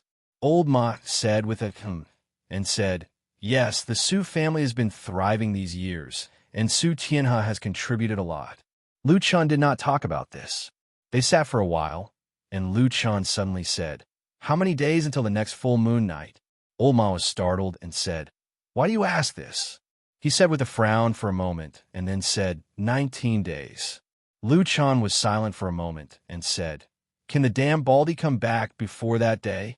Old Ma's eyes narrowed, and his face suddenly became serious. He stared at Lu Chun and said in a low voice, "What's going on? Could it be that the spy has made a move?" Lu Chun hesitated and said, "I can't be completely sure." As he spoke, he told Old Ma about the mysterious symbol he found in the forest that day and what he understood from it. In the end, he said, "Whether the traitor will appear that day or not, and whether he will meet me, I still can't say for sure." Old Ma thought for a moment and said, "I will immediately report this to my lord, and then you come back in 3 days. How about it?" Lu Chun nodded and said, "Okay." Old Ma still showed a trace of joy on his face and said, "If we can find the spies so smoothly, we will be relieved." Lu Chun smiled and said, "What's wrong? Could it be that you originally wanted to search here for more than 10 years? Old Ma thought for a moment and said with a smile, "I don't need more than 10 years, but I really thought that it might take at least a few years." The two smiled at each other. After a moment, Lu Chun seemed to ask him casually, "Oh yes, you are quite knowledgeable. Have you heard of a strange insect with 3 green eyes, shaped like a small snake that devours flesh and blood?"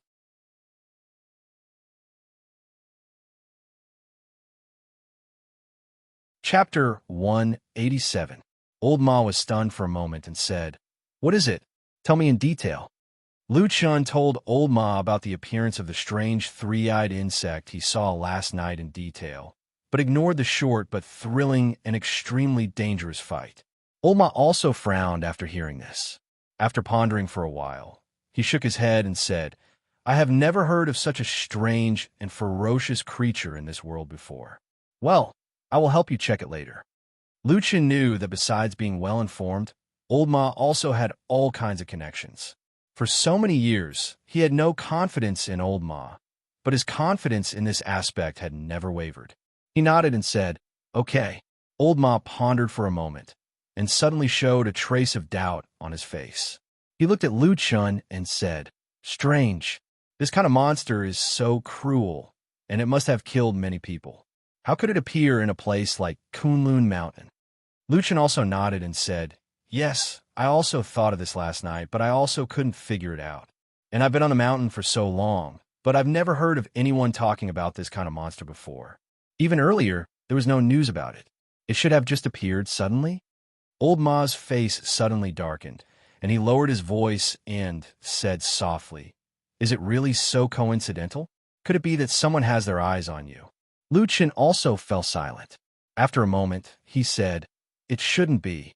At present, the Su family was the only one who was unhappy with me. However, with Su Qingjun around, they wouldn't dare to act recklessly. Not to mention that Su Tianhe had personally come to the Flying Goose Terrace once. It was obvious that he wanted to ease the relationship between father and daughter. At this critical moment, they won't act recklessly."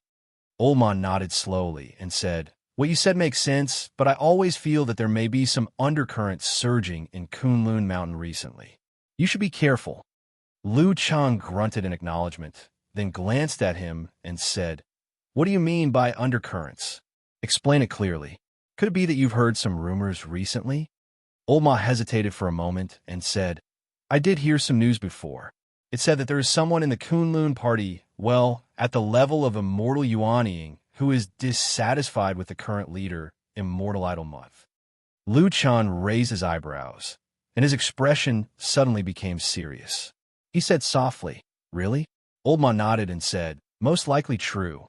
Lu Chun did not ask Old Ma where this news came from. Years of friendship and getting along with each other had long made him understand the propriety of this matter. Moreover, he also believed that since Old Ma dared to tell him this news, it was most likely confirmed.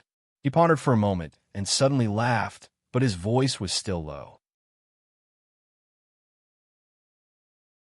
He said, questioning the current leader, Immortal Idol Month, and there is a perfected cultivator of deity transformation above him, which Immortal Yuanying is so bold to do so. Will there be any good consequences in the future? Logically speaking, it shouldn't be. Which big shot in that realm is simple. Each of them should be as cunning as a fox. Old Ma smiled and said, "Logically speaking, maybe so." Lu Chun looked at him, and his eyes suddenly lit up. A trace of a smile appeared at the corner of his mouth. He said, "That is to say, There must be something unreasonable in this. Let me think. All the principles in this world can only be justified if there is a foundation. But on Kunlun Mountain, those who can face Immortal Idol Month, including the Hakushin Jinkuin, are all qualified to be unreasonable. Those Yuaning Zenrins are not enough. Old Ma smiled and said nothing. Lu Chun shook his head and sighed. He said, "Damn Baldy, can't hold it in anymore?" Old Ma shrugged and said, "I think it's not that he can't hold it in anymore. It's just that most of the adults are in Zengxiaming now, and fewer in the sect. Hakushin Jinkuin Mountain is the strongest on Kunlun Mountain. He probably needs to find a few opportunities to make a statement and show his existence." Lucha nodded and said, "That makes sense. No wonder those Yuaning Zenrins dare to say such strange things. They have a backer behind them." Are those two from Bai Chao Tang's sect who are talking?" Olma said, "I heard that there are 3 or 4 of them, but the loudest ones should be Qiandeng and Mingzhu Zhenren. And they do have a good reason to do so. After all, this time their excuse is related to Bai Chao Tang's sect." Lu Chun was stunned. He said, "What's their excuse?" Old Ma smiled and said, "Last time, a demon from the devil cult assassinated a servant disciple of Kunlun Party. After many days of investigation, there was still no news. Naturally, Bai Chao Tang's sect will complain. I think even Jinren Idol Month can't say anything about it." Lu Chun was silent for a moment. He said, "Good move."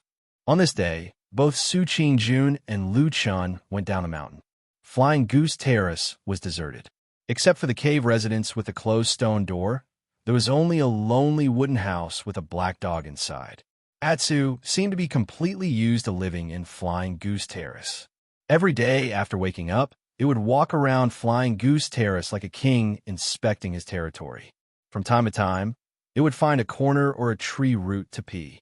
Originally, it would run to the cave residence's stone door to do this, but under Su Qingjuan's strong protest and Lu Chen's scolding, Atsu cleverly avoided that area. But sometimes, when it looked at the stone wall, there was still a hint of regret in its one eye. Flying Goose Terrace was a secluded place. Usually, people rarely came here. There were no fierce beasts in the forest, but there were many birds. Usually, the birds' clear and melodious chirping added a bit of fairy-like atmosphere to the place. After Atsu patrolled around, it walked to the cliff and lay on the ground, staring blankly at the sea of clouds in the distance. In the past, whenever it was free during the day, Atsu would not stay alone like this. It would often run out into the forest to play, cross mountains and rivers, and run to its heart's content. At that time, it even liked to go to the strange Doghead Mountain to look for the giant oxen and see the layers of strange beasts on the mountain. Those days seemed to be just yesterday. Back then, Atsu was happy and full of energy every day. But now it was different. Atsu no longer looked for oxen, and it no longer went to the Doghead Mountain. It even rarely entered the forest. Even if it ran into the forest, it would at most stay near Flying Goose Terrace. It would not go any further. All these changes stemmed from that heart-wrenching and cruel tyranny. It was so badly injured that it almost lost its life. It was so badly injured that it was filled with fear ever since. Since that dark night, Atsu almost no longer trusted anyone other than Lu Chun. Perhaps Exin was an exception. It also stopped looking for the strange beasts in the forest. When it recovered and went to the Doghead Mountain again, Atsu found that the strange beasts looked at it in a different way. The respect they once had was gone. Instead, it was replaced by mockery, contempt, mockery, and ferocity. Who would look up to a dog that was covered in wounds and had only one eye and half of its tail left? When it passed by, the tiger roared at it. The crane pecked its head with its beak. The monkey grabbed a branch and swung it across the sky, reaching out to grab half of the dog's tail and laughing crazily. There were even more beasts that looked on coldly. No matter how the black dog wailed, they were indifferent. Occasionally, when the dog fell in front of them, they would kick it. In all the forests in the world, the strong preyed on the weak. If the strong were to be respected, who would sympathize with you when you were crippled and suffer? Atsu once looked up at the peak of the mountain. The huge figure was lying there, as usual. It looked like it was sleeping, but it also looked like it could not be bothered to care about these trivial things. After that, Atsu left that place and never returned. Since then, it stayed by Lu Chen's side even more. Even if it was a dark night, it would curl up next to Lu Chen to sleep. That day, the sun was warm. It shone on the sea of clouds and the black dog's body. Atsu yawned lazily and lowered its head to the ground. It felt a little bored. It glanced at the mountain path that led down from the flying goose platform. There was no one on the mountain path. It knew that there was still some time before Lu Chen returned. A few crisp chirps of birds came from the forest. Atsu thought for a while, then got up and walked toward the back of the mountain. It seemed to have a love for the forest in its body. It liked the feeling of being in the forest. Walking into the forest behind the flying goose platform, there were old trees and vines that had grown for many years everywhere. The air was filled with a fresh scent, which made Atsu feel much better. It sniffed everywhere and seemed to be happy. Even its footsteps became lighter. Just like that, it walked and stopped, running and jumping. The changing light and shadow in the quiet forest was like a paradise that belonged only to the black dog. Suddenly, Atsu stopped in its tracks. It raised its head and stared ahead with its only eye. There was a big rock next to a big tree over there. A figure stood under the rock. At that moment, it heard the noise and turned to look. When its gaze swept across Atsu, it smiled. It was White Lotus. This mysterious and beautiful fairy-like girl suddenly appeared in the forest behind the flying goose terrace. At first glance, she seemed to be a beautiful fairy in this emerald green forest, but for some reason, there seemed to be a trace of an indescribably strange aura about her. She smiled and waved at Atsu. Then, she lay on the rock and looked forward as if she was secretly peeping at something. Atsu was a little hesitant. It instinctively wanted to step back, but after a moment, White Lotus waved at it again. Atsu slowly walked to her side. White Lotus pointed behind the rock and whispered to Atsu, "Look." Atsu also became a little nervous.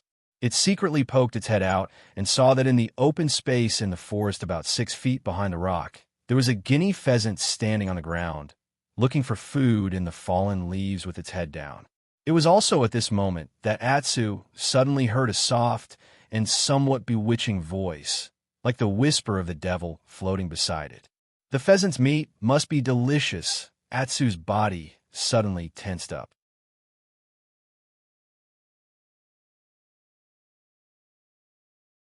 Chapter 188. In the quiet forest, White Lotus and Atsu were like thieves, sneakily hiding behind a big rock, peeping at the pheasant that was foraging for food in the forest in front of them. The pheasant looked very beautiful, with beautiful pearl-like spots dotted on its bright feathers. Its long tail feathers kept moving up and down, sweeping across the forest in a stunning arc. Atsu watched for a while, then retracted its head and turned around to leave. However, a small white hand stopped it. White Lotus looked at it with a faint smile on her face, then gently hugged Atsu's neck. For some reason, Atsu was wary of almost everyone except Lu Chen and Exen, but only in front of this White Lotus. Although it was not very close to this little girl, it did not react too strongly to White Lotus's various actions. Right now, Atsu was somewhat obediently pulled back by White Lotus. It's only I was looking at White Lotus's overly beautiful face, and its eyes flashed with a little uneasiness. White Lotus pressed it down and sat behind the rock, ignoring the dirt on the ground. She just smiled, then moved closer to Atsu's ear and whispered, "I think you are a different dog. There are some strange things about you that I have never been able to figure out." Atsu tilted its head and seemed to want to leave again, but it was pulled back by White Lotus. The little girl stared into Atsu's eyes. Although this black dog was ugly and fierce, she did not have the slightest disgust or contempt. In fact, there was a rare trace of gentleness in her eyes. She just smiled and whispered, "You should be more than this, Atsu. I don't know why you don't eat blood and living things." She gently raised her body and glanced at the gap in the rock. After confirming that the pheasant was still behind, she turned around and said to Atsu, You are the first demonic beast I have seen that survived after suffering from the blood-eating secret method. Do you know what this result means?" She clenched her fist and waved it in front of Atsu, saying, "In those dirty barbarian tribes, demonic beasts like you have another name. Holy Beast," White Lotus said with a smile, then gently touched Atsu's head. Kunwa City, Black Hill Pavilion. Luchin stood up and said to Old Ma, "It's getting late. You keep an eye on these things first. Later, we will..." Before he finished speaking, Old Ma stretched out his hand and stopped him, saying, "Don't go yet. I still have something to tell you." "Hmm?" Luchin said, "What is it?" Old Ma said, "I found a gang." Luchin raised his eyebrows. He glanced at Old Ma, then sat down again and said, "Where?" Old Ma said, "In this Kunwa City." Luchin smiled and said, "Good. Fatty, your methods are more powerful than I thought." Old Ma said modestly, "You flatter me. This is my job. It's my duty. There's no need to make a fuss about it." Luchin snorted and said, "Hypocrite. There really aren't any good fatties these days." "Hey!" Old Ma couldn't take it anymore and said, "How can you be like this? You always become hostile and scold people. Although some people have wronged you, not all fatties are like this. Let me tell you, fatties also have dignity." Old Ma said righteously. "Oh, I'm sorry," Luchan said. Old Ma was stunned for a moment. He didn't expect Luchan to admit his mistake so straightforwardly. For a moment, he felt a bit embarrassed and said with a hollow laugh, It's actually nothing." "It's nothing." Luchan smiled faintly and looked at Old Ma without saying anything. Old Ma suddenly felt a bit scared when he was looked at like this. He subconsciously took a step back and said, What are you thinking? I'm telling you, don't mess around. Fatties aren't easy to deal with. I'm telling you." Luchan walked forward and patted his shoulder. He suddenly sighed and said softly, "Old Ma, it's my luck to have you accompany me for more than 10 years." He paused for a moment and then said word by word, "Thank you." Old Ma was stunned for a moment and then slightly lowered his head. After a moment, he suddenly laughed, but his laughter was a bit hoarse. He scolded with a smile, "Thank you, my ass. Do you think I really wanted to accompany you? Wasn't it because I had no other choice? I'm telling you, you owe me a lot of favors for more than 10 years. "Oh, did I?" Luchin asked. "Nonsense, of course I did. How many times have I helped you? How many times have I saved you? If I exchanged all of that for spirit stones, it would be enough for us to buy a street in Kunwa City. Is it actually so valuable? But why do I feel that even if the two of us added up, we wouldn't be able to exchange for a single shop in Kunwa City? Not to mention an entire street." "Oh, this isn't important." Old Ma rubbed his head and very calmly threw this awkward question to the back of his mind. Then, it could be seen that his mood suddenly became very good. He had a very happy smile on his face. He laughed and reached out to pat Luchin's shoulder, but he quickly withdrew his hand. He probably felt that doing so was too unmanly. He took 2 steps to the side and took a deep breath. He seemed to have regained his composure. He then turned around and said with a smile, "Less nonsense. Tell me, what should we do with that E-gang?" Luchan pondered for a moment and said, "Keep an eye on him for the time being. Don't touch him." Old Ma grunted and said, "But he has always been investigating that matter. What should we do?" Luchan said, "Let him investigate. Maybe he can alert some people hiding in the dark." "Fine. Then you be careful." Luchan thought for a moment and said, "But it's not good to completely ignore it. You find someone to keep an eye on that guy. Otherwise, when we're about to make a move, we can't suddenly find him." Old Ma nodded and said, "Of course, that's not a problem. But what do you plan to do about making a move?" Luchin smiled and said, "This depends on he. If the time is right, we can use his most valued younger brother to force him. Presumably, he will also do something unexpected." Old Ma glanced at him and nodded in agreement. Luchan was silent for a moment. Then, he suddenly smiled bitterly and said, "What I said, am I born to be an evil person?" Old Ma comforted him. "How can there be so much right and wrong? Our hands have been stained with a lot of blood, but I always feel that what we've done all these years is always right." Luchin stared into Old Ma's eyes and said, Is that what you think? Old Ma nodded and said frankly, yes, that's what I think. I feel that the two of us, as well as the Supreme, have never done anything wrong. Lu Chen took a deep breath and nodded. You're right. Then I'm leaving. Take care. Be careful. I'll find a chance to go down the mountain in a couple of days. Lu Chen said.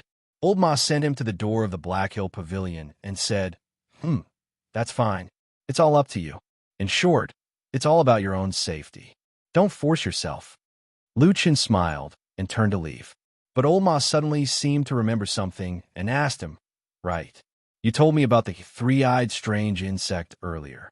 What? Did you think of something? Lu Chen turned to look at him. Old Ma shook his head and said, That's not it. I'm just a little curious. If that strange insect was as fierce and gluttonous as you said, there would have been a fierce battle when it met you that night? He looked at Lu Chen and asked, What was the result of the battle? Lu Chen closed his eyes for a moment, and then he shrugged and said, That strange insect really was ferocious and very troublesome. I was thrown into confusion when it suddenly charged out, and I was almost injured by it. But then I used a dagger to defend myself. After a few rounds, the strange insect couldn't do anything to me and ran away. As he said this, one of his hands hung at his side. In the sleeve of his robe, there was a hard and coarse charred black stone gently rolling in his palm. There were some fierce marks on it. Old Ma let out an ah and looked a little disappointed. I see. Didn't the strange insect leave anything behind? Any bones, limbs, or pieces of flesh would do. Perhaps it would be easier to find it this way. He paused for a moment and smiled. Looks like you've recovered well recently. Although your cultivation has been crippled, your combat power is not low. Lu Chen was silent for a moment. He looked at Old Ma. His lips moved slightly, but he still pursed them. He curled his fingers and clenched the remains of the strange insect in his hand. Then he smiled and said, Yes, I didn't leave anything behind.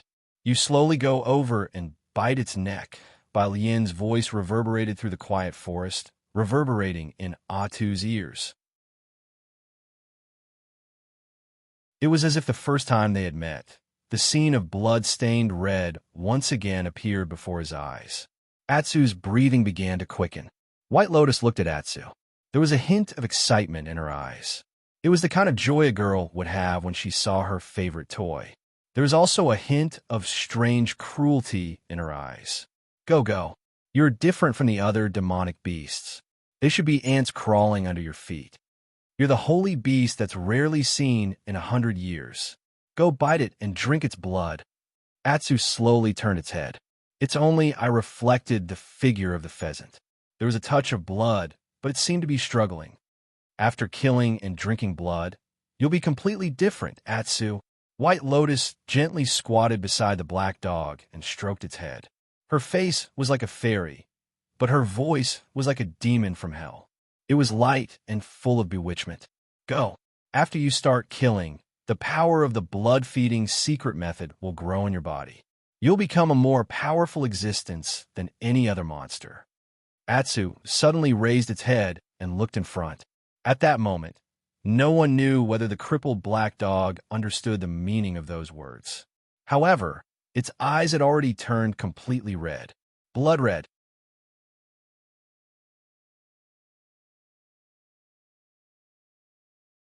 Chapter 189. The days passed quietly, and a lot of things happened naturally. Su Qingjun went back to the Su family. Under the comfort and persuasion of her father, Su Tianhe, she finally reconciled with her family. Originally, they had been a family of blood relatives for decades. How could they really cut off this familial love? Moreover, Su Tianhe gave his genius daughter enough face and punished the 3 brothers of the Su family. Even Su Qingjun's mother, Madame Bai, had tears in her eyes. She hugged Su Qingjun and cried. As a result, after the storm, the Su family became harmonious again. However, after this time, the entire Su family clearly saw that Su Qingjun's status in the family was like a crane in a flock of chickens, and no one could compare to her. After returning to the mountain, Su Qingjun saw Lu Chen. She was a little embarrassed, but she still told him about it. Lu Chen just smiled and congratulated her. He didn't say much, nor did he complain about the pain and suffering he had suffered in vain. Su Qing-jun wanted to make it up to him, but she didn't know what to do at the moment. She thought that there was still a long way to go, so she wasn't in a hurry. In any case, now that Lu Chun had the status of a nominal disciple, she had a reason to take care of him. In the future, she would find a chance to accept him as a direct disciple. She would provide him with all kinds of resources and elixirs. At the end of the day, he would be able to reach the foundation establishment realm. That way, his life of cultivation wouldn't be in vain. There were still 18 days until the next full moon. When the moon rose, it seemed to be thinner than yesterday. The moonlight was still very bright. It shone on the window sill of the wooden house on the Flying Goose Terrace like frost and snow. Lu Chen lay on the bed and quietly looked at the night outside the window. After a while, there was a slight movement in the darkness. Atsu walked over and leaned against him. He lifted his front feet and placed them on the window sill. He also looked at the moon outside. The moonlight shone on the man and the dog, and it was as soft as water ripples. Lu Chen reached out to touch Atsu's body and found that the black dog was staring at the moon in the sky in a daze. Its only eye was shining with an inexplicable brilliance, like a black, transparent gem. There was a hint of loneliness in his gaze. He looked forward to it. Lu Chen looked at Atsu quietly and did not disturb it. After a while, Atsu turned around and looked at Lu Chen again. Under the moonlight, Atsu's single eye flickered and gradually became gentle. Then, it obediently laid down beside Lu Chen, snuggled up to him, closed its eyes, and fell into a deep sleep. Lu Chen closed the window, and darkness descended upon the room. For a moment, he suddenly wished he had a mirror so that he could look at his own face and eyes. Because just now, he suddenly felt an inexplicable sense of familiarity from Atsu's gaze. It was just like him 10 years ago. These few days, when it was late at night, Lu Chen would secretly go out and walk through the mountain paths of the Kunlun Mountains in the dark, carefully testing the boundless darkness. However, the strange three-eyed strange insect never appeared again. That soul-stirring and dangerous encounter that night seemed to be an accident, or perhaps it was just an inexplicable coincidence. If it were not for the fact that Lu Chen was still holding a hard, charred stone in his hand, the scene that night might really be like a dream and not real. However, the rough feeling of the black stone in his hand kept reminding Lu Chen of the evil behind the stone. When it was late at night, when even Atsu was immersed in dreamland, Lu Chen quietly left Flying Goose Terrace and walked into the deep night. He did not tell Old Ma the whole truth about the strange three-eyed insect, especially when he had already killed such a monster, because once he told him, it would inevitably involve the biggest secret in his body at the moment, the unprecedented black divine disk, and the horrible nature of robbing vitality to grow. He did not want others to know. Perhaps he had been a shadow for too long and was no longer used to trusting others. Even when it was Old Ma who he could entrust his life to, he instinctively wanted to keep the last bit of the secret, as if he was hiding his last trump card. If the strange three-eyed insect did not appear, the matter would have ended without a hitch. Perhaps it was really just a strange monster that came out of nowhere. However, could there really be such a coincidence in this world? In the vast Kunlun Mountains, the strange three-eyed insect did not look for anyone else, and it just happened to meet him. Lu Chen had been a shadow for many years, and he no longer believed in coincidences, including this time. Therefore, he had been thinking hard about this matter, thinking over and over again, trying to find out what was different about him or what was so eye-catching about him. But after thinking about it, he found that he seemed to have only one secret, which might be different enough to attract such a monster. It was still the mysterious black divine disk in his ocean of energy. That night, he pondered for a long time on the dark mountain path, then closed his eyes slightly to the night. The darkness surged around him like a tide, like the rising waves of the sea. When he opened his eyes again, the dark flames were already burning in his pupils. The silent black flames slowly burned on his body. At this moment, there was no longer the pain and despair of the past.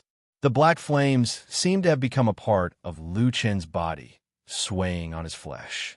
The night was as dark as ink, and the darkness rolled like a tide. This man stood in this dark night, as if he was roaring angrily at the boundless darkness in front of him, a call. Then the night was cold, and the darkness was like an abyss. There was no response. Everything seemed dim and dull. Only the feeling of loneliness still lingered around him. Lu Chen was a little disappointed, and he quietly let the black flames shrink back into his body and extinguish. But at this moment, his heart suddenly moved, and he looked towards the depths of the Kunlun mountain range. That was a distance that could not be seen. That was the most mysterious, forbidden area of the Kunlun mountain range. There was a thick fog that did not dissipate all year round, and there were 4 strange mountain peaks floating in the sky. Passing through the darkness, passing through the mountains, an inexplicable throbbing suddenly surged from the void, as if someone was looking in this direction from afar, but it also seemed like nothing had actually happened. Lu Chen sensed that something was off.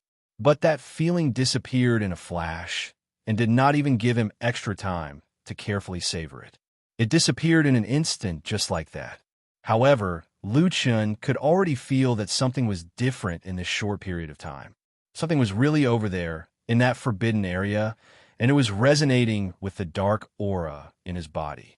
What kind of secret was hidden in this quiet and incomparably huge Kunlun mountain range?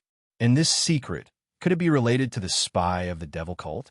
During the day, someone came to the flying goose platform and, despite Lu Chen's dissuasion, insisted on calling Su Qingjun out of the cave. Su Qingjun was a little unhappy.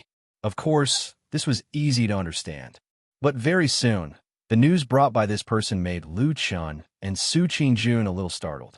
The case of He Changxing's murder, which had caused a sensation for a while, but soon died down, suddenly stirred up waves after dragging on for such a long time. He, who was entrusted by the sect masters to investigate this matter, was under great pressure, but still insisted on investigating to the end. Finally, he found something and began to take action. However, the first person he attacked still surprised most of the people, because he brought people to detain the 3 brothers of the Su family, Sumo, Su Qian, and Su Wen. Detaining them under the pretext of investigating the assassination of the devil cult was tantamount to suspecting that the 3 brothers of the Su family were not only related to He Changxing's death, but also possibly colluding with the devil cult. This accusation, or rather, this crime was too big and too heavy, so heavy that even the Su family could not bear it. So, the Su family quickly began to take action. They mobilized their informants in the Kunlun party, as well as some cultivators they were on good terms with, to inquire about the news. At the same time, they also tried their best to help the 3 brothers of the Su family. Among them, the most important was, of course, Su Qingjun. So the message brought today was to implore Su Qingjun to help as soon as possible. After listening to the news, Su Qingjun looked grim. She did not discuss it with Lu Chen, closed the stone door of the cave, and directly went down the mountain with the messenger. After watching Su Qingjun go far away, Lu Chen also looked down the mountain with a complicated expression. Unlike Su Qingjun, who knew almost nothing about this matter, Lu Chen knew almost everything about He Changxing's murder case. In this world, who knew the most about a murder case? It must be the murderer. Lu Chen waited on the Fian platform for a while, then also got up and went down the mountain. When the Fian platform quieted down and there was only 1 dog left, Atsu looked a little anxious and irritated. It looked at the forest in the back of the mountain again and again. After a while, it slowly got up and walked in. There was a faint light in the forest, and Atsu could see its surroundings very clearly. As it walked, it heard the familiar chirping of birds. However, that day, Atsu did not meet White Lotus again. In fact, after meeting White Lotus that day, Atsu did not see her again. The little girl, who was only a little over 10 years old, seemed to be busier than most adults. Not seeing White Lotus, Atsu did not seem surprised and even looked a little more relaxed. But soon, Its body tensed up again because it saw a little bird suddenly fly to the ground in front of the forest, using its beak to search for food in the thick layer of leaves. Almost without any hesitation, Atsu slowly approached it. Its figure and movements were almost silent, as if it was born to do so. Like a genius hunter, it slowly approached the bird. Suddenly, the black dog pounced on the bird, and before it could startle it, it bit its wing.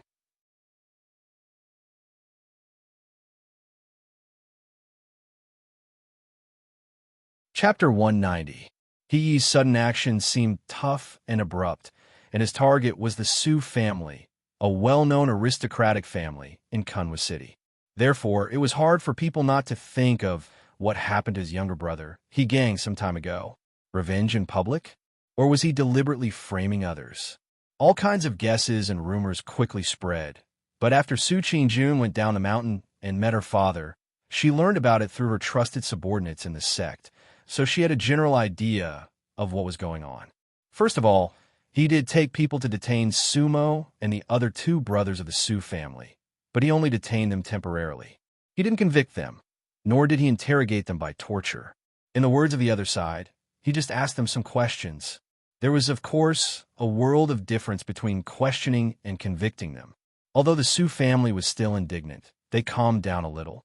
As for why he didn't find anyone else but the Su family, the other side also gave a very powerful reason that made the Su family speechless. Before Yi Changxing's accident, the three brothers of the Su family had ganged up on and humiliated Yi Changxing in the fragrance garden. To put it bluntly, they beat him up and threatened him. Then, a few days later, Yi Changxing died. If this was not a big suspicion, then no one was more suspicious. When Su Tianhe and the others learned about this, they were also speechless for a long time. But after all, he was a blood relative of the Su family, so they couldn't really give up. Therefore, the Su family still tried their best to mobilize all kinds of connections in the Kunlun party to plead for him. But this method, which had always been successful in the past, ran into a snag this time. The reason was that he didn't fall for it, and the other virtuous elders in the sect declined one after another, unwilling to get involved in this trouble. For this reason, Su Qingjun even went to find her master, Masato Kahara, and the answer she got was, first, make it clear that if there was nothing wrong, nothing would happen, and they would let him go. Second, this matter was very troublesome. It was said that even immortals paid attention to it. Ordinary people, including immortal Yuanying, didn't want to get into trouble. In a somewhat anxious and angry mood, the Su family secretly made up their mind to find trouble with Yi. But soon, their anger turned into surprise. The three brothers of the Su family had been questioned separately. Most of the time, the three of them could answer most of the questions. However, when he asked the crucial question, which was the night Yi Changxing died, where the three of them had gone, Su Qian and Su Wen both gave their own testimonies. However, after Su Mo answered, it was unexpectedly proven that he was lying. Sumo said that he slept alone in his residence that night, but very soon, someone proved that he went out, and then several people saw him. As for asking where he went after that, Sumo was dumbfounded and couldn't answer for a long time. Of course, there was something wrong with this situation. Needless to say, Su Qian and Su Wen were released, but only Sumo was detained. But this time it wasn't so polite.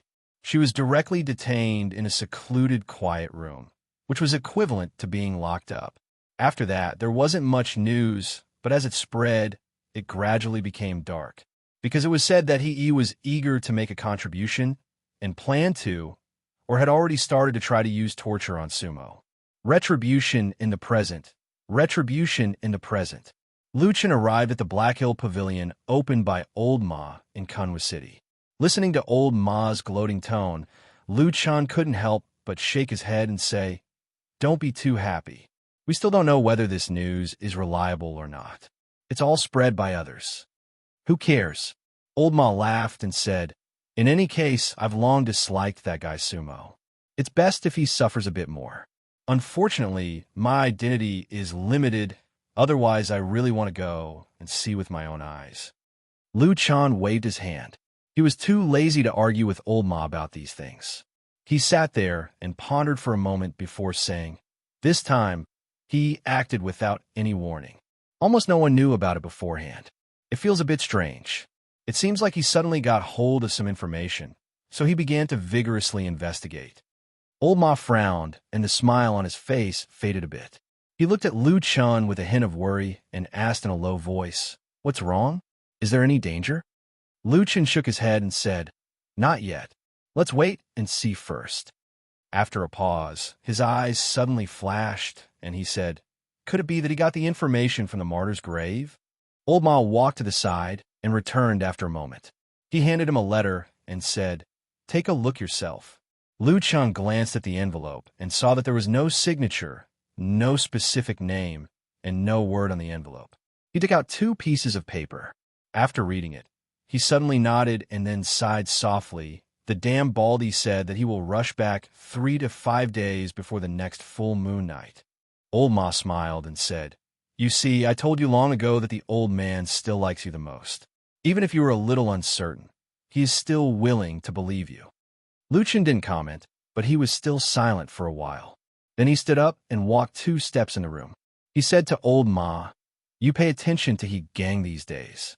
It's better to send more people to keep an eye on him. Don't let him suddenly run away.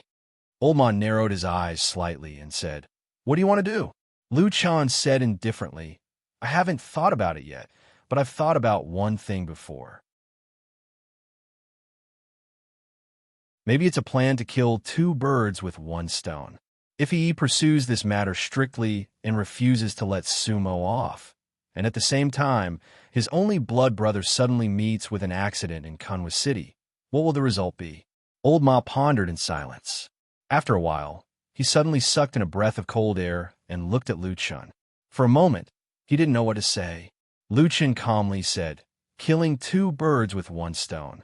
The general idea is that he will definitely suspect that the aristocratic families of Kunwa City, specifically the Su family, did it. In order to vent his anger, he killed his brother, so the hatred between him and the Su family will be deep. Secondly, when the Su family hears this news, they will definitely think that he will be furious. Then, who will he vent his anger on? Old Ma nodded and said, good plan. Not bad.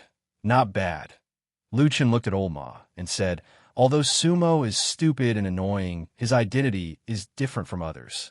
He is the legitimate son of clan head Su Tianhe and Su Qingjuan's blood brother.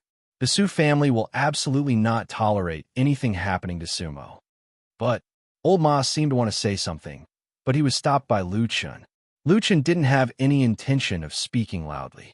He just said to him very calmly, in the next few days, arrange for someone to go there and do it cleanly.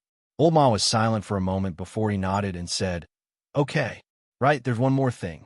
When you came last time, you told me about the strange 3-eyed insect. Old Ma suddenly changed the topic and began to talk about other things.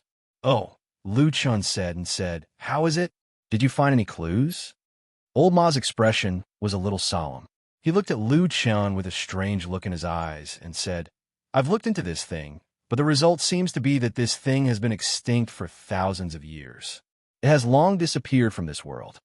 Lu Chun was stunned and said in surprise, what did you say? What is this thing?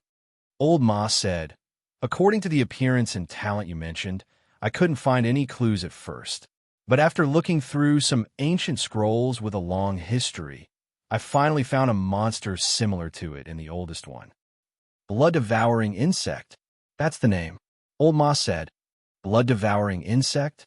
Lu Chun frowned and thought for a moment. He said, I don't think I have heard of it. It's normal that you haven't heard of it. Even for me, this is the first time I have heard of such a monster.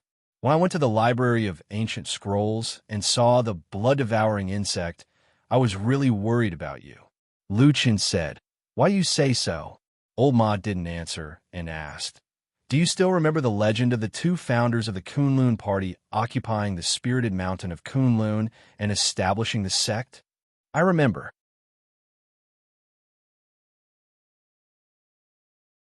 The senior brothers and sisters in the Kunlun party had told this story countless times, but there were always people who forgot it. Old Ma nodded and said, It is related to that. Legend had it that when the two ancestors Kuan Yunzi and Tai Luo established their sex, they used their great magic power to drive all the animals down the mountain. As a result, all kinds of demon beasts ran amok and created a foul atmosphere. But it doesn't matter. It is said that there was a sign in the sky that the divine dragon came to the world and passed down the orthodoxy for thousands of years. But at the same time, evil spirits appeared in the mountain and countless monsters attacked the living creatures. There's a monster called blood-devouring insect. Liu Chan frowned and asked, "Since this thing is so terrible, why didn't the Kunlun party know about it?" "That's because this thing was completely wiped out 3,000 or 4,000 years ago." Old Ma smiled bitterly and then said in a low voice, "That's why I said that you really seem to have met a ghost this time. Something that hasn't been seen for thousands of years came to trouble you as soon as it came out." Liu Chan shook his head and said, "According to what you said, these blood-devouring insects should have been extinct for thousands of years." "Yes. Back then, it appeared with the evil spirits that were born in the Kunlun Mountains and harmed the world. At least that's what the book said." Old Ma shrugged and said, "I don't know what happened thousands of years ago." Liu Chan slowly stood up and whispered, "It seems that there are a lot of strange things in that forbidden area." "What did you say?" Old Ma asked him. Liu Chan shook his head and then said to him, "Now, there are more things on the Kunlun Mountain. I may not be able to come down at any time these days. He gang, you can keep an eye on him. If you see any great opportunity, you can send him off yourself. I'd like to see if Yi's affection for his brother will be so desperate that he will completely fight with the Su family. At that time, if he recklessly acts recklessly and things become more and more chaotic, maybe the traitor will also reveal a little." He stood up and smiled at Old Ma. Then he put his hand in his sleeve and touched the scorched stone, a blood-devouring insect that had been completely burned to ashes.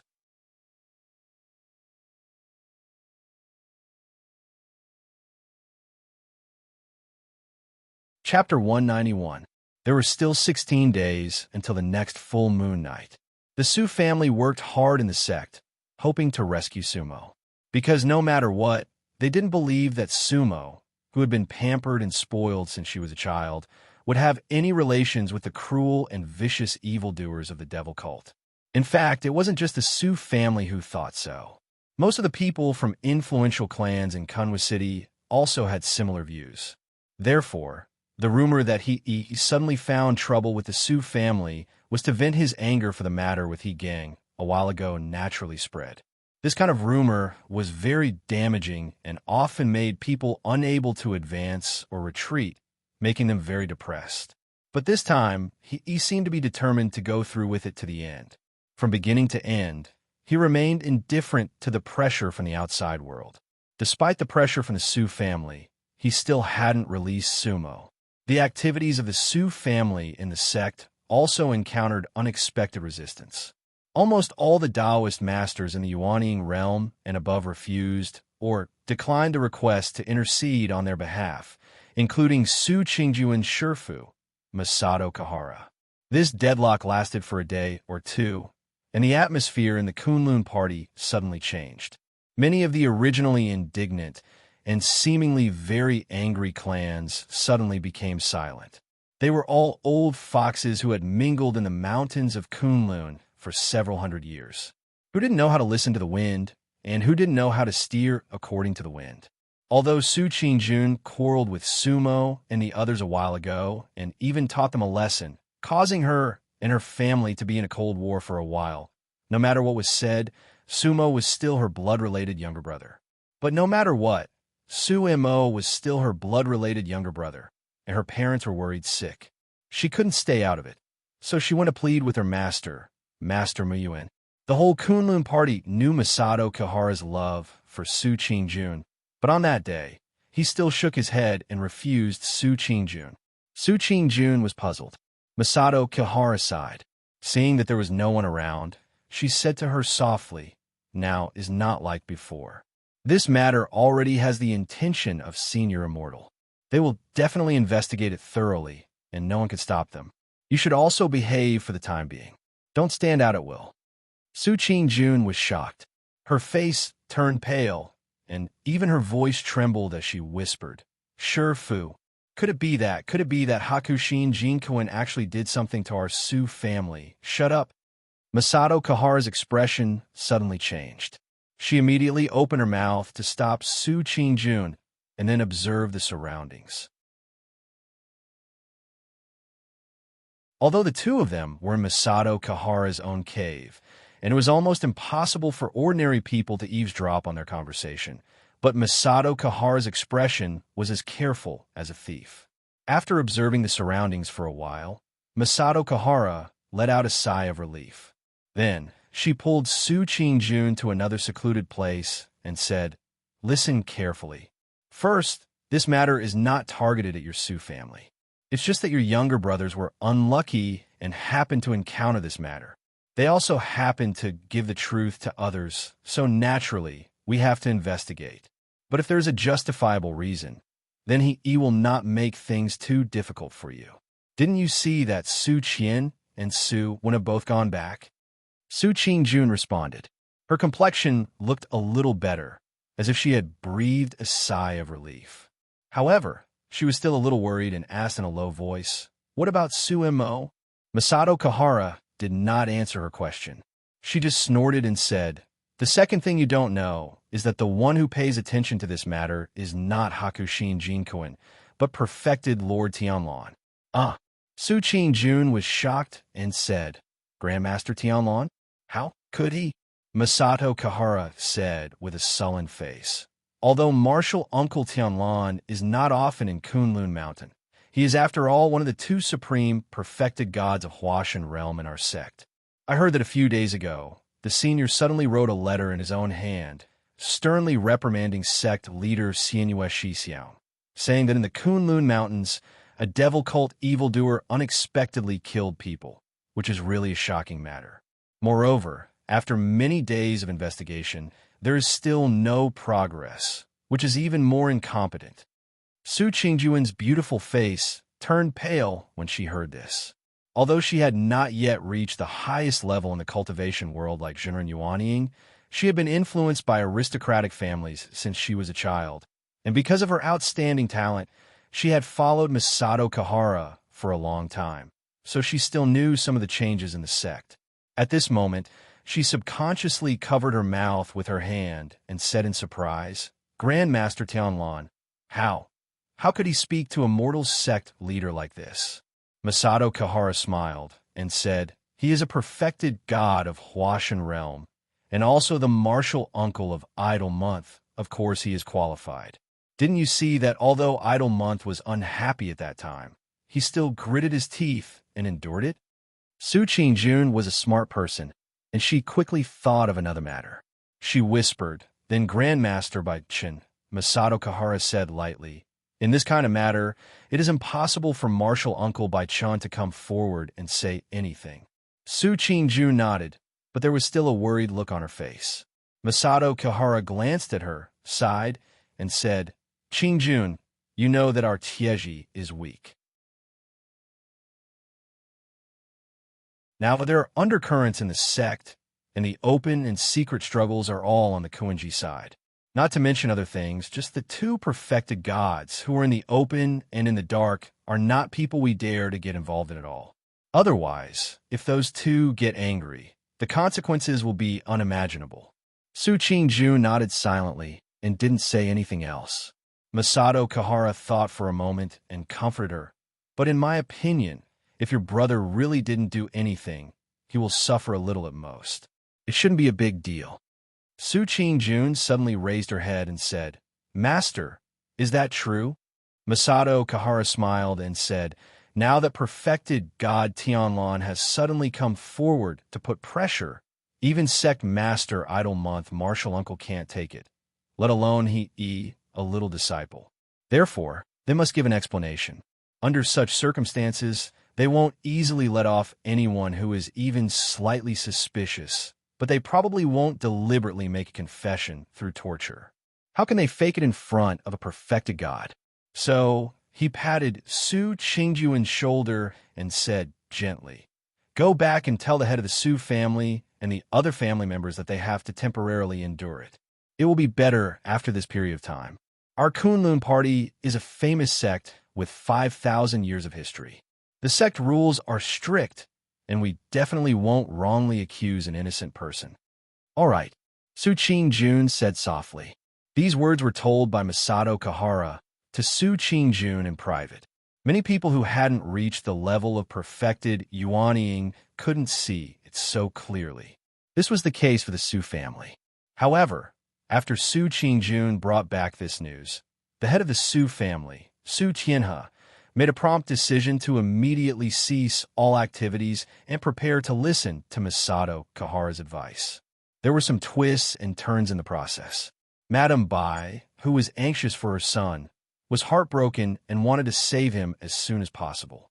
She made a small fuss, but it was quickly suppressed by Su Tianhe. After sending off her family, Su Qing-jun returned to the Flying Goose Terrace with worry for Sumo.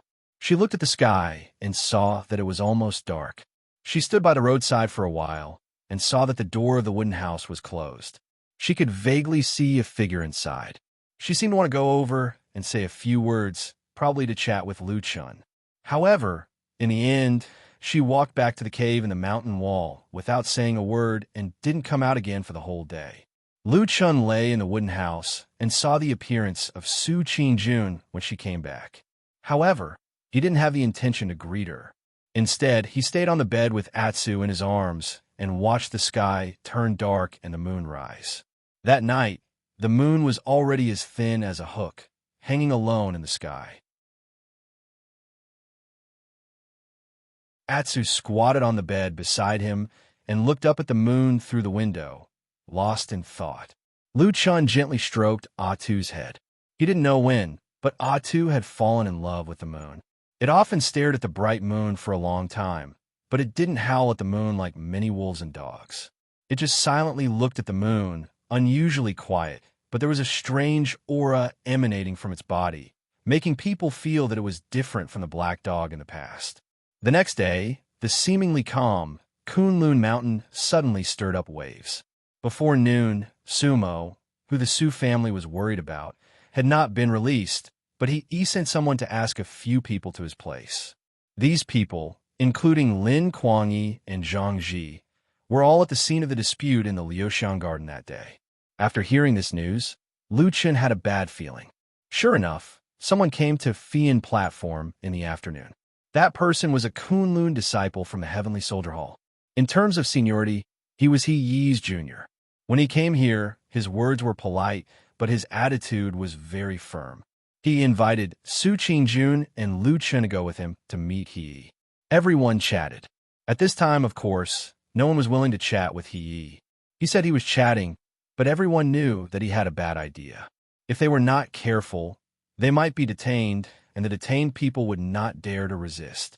First, there was the strict rules of the Kunlun party, and this matter was personally ordered by the sect leader to track down the evildoer of the devil cult. Behind this, there was also the figure of the high and mighty perfected deity of Huashan. Who dared to offend such a person? Lu Chun and Su Qing-jun did not intend to resist. They happily agreed, and then followed the person to meet He Yi. But in his heart, Lu Chun greeted the damn Baldy many times in a friendly manner.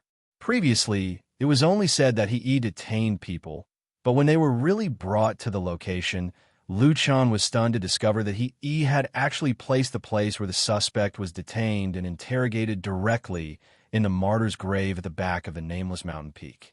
When he saw that black courtyard and confirmed that it was the location, Lu Chun suddenly had a kind of secret delight in his heart. Staying in this kind of place and not letting go, that person called Sumo would most likely suffer a lot these days. Different from Lu Chun, Su Qing-jun had never been here before. Looking at this gloomy place, Su Qing-jun, like almost everyone else, revealed a disgusted and surprised expression.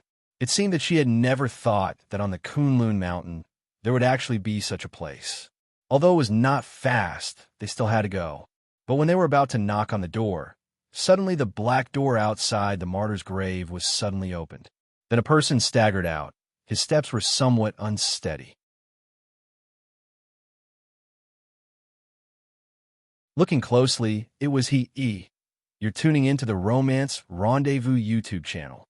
We're so grateful for your support, and don't forget to subscribe to join us on this incredible journey through captivating stories.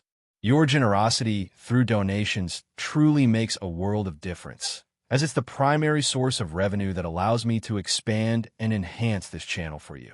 Thank you from the bottom of my heart for being a part of this adventure.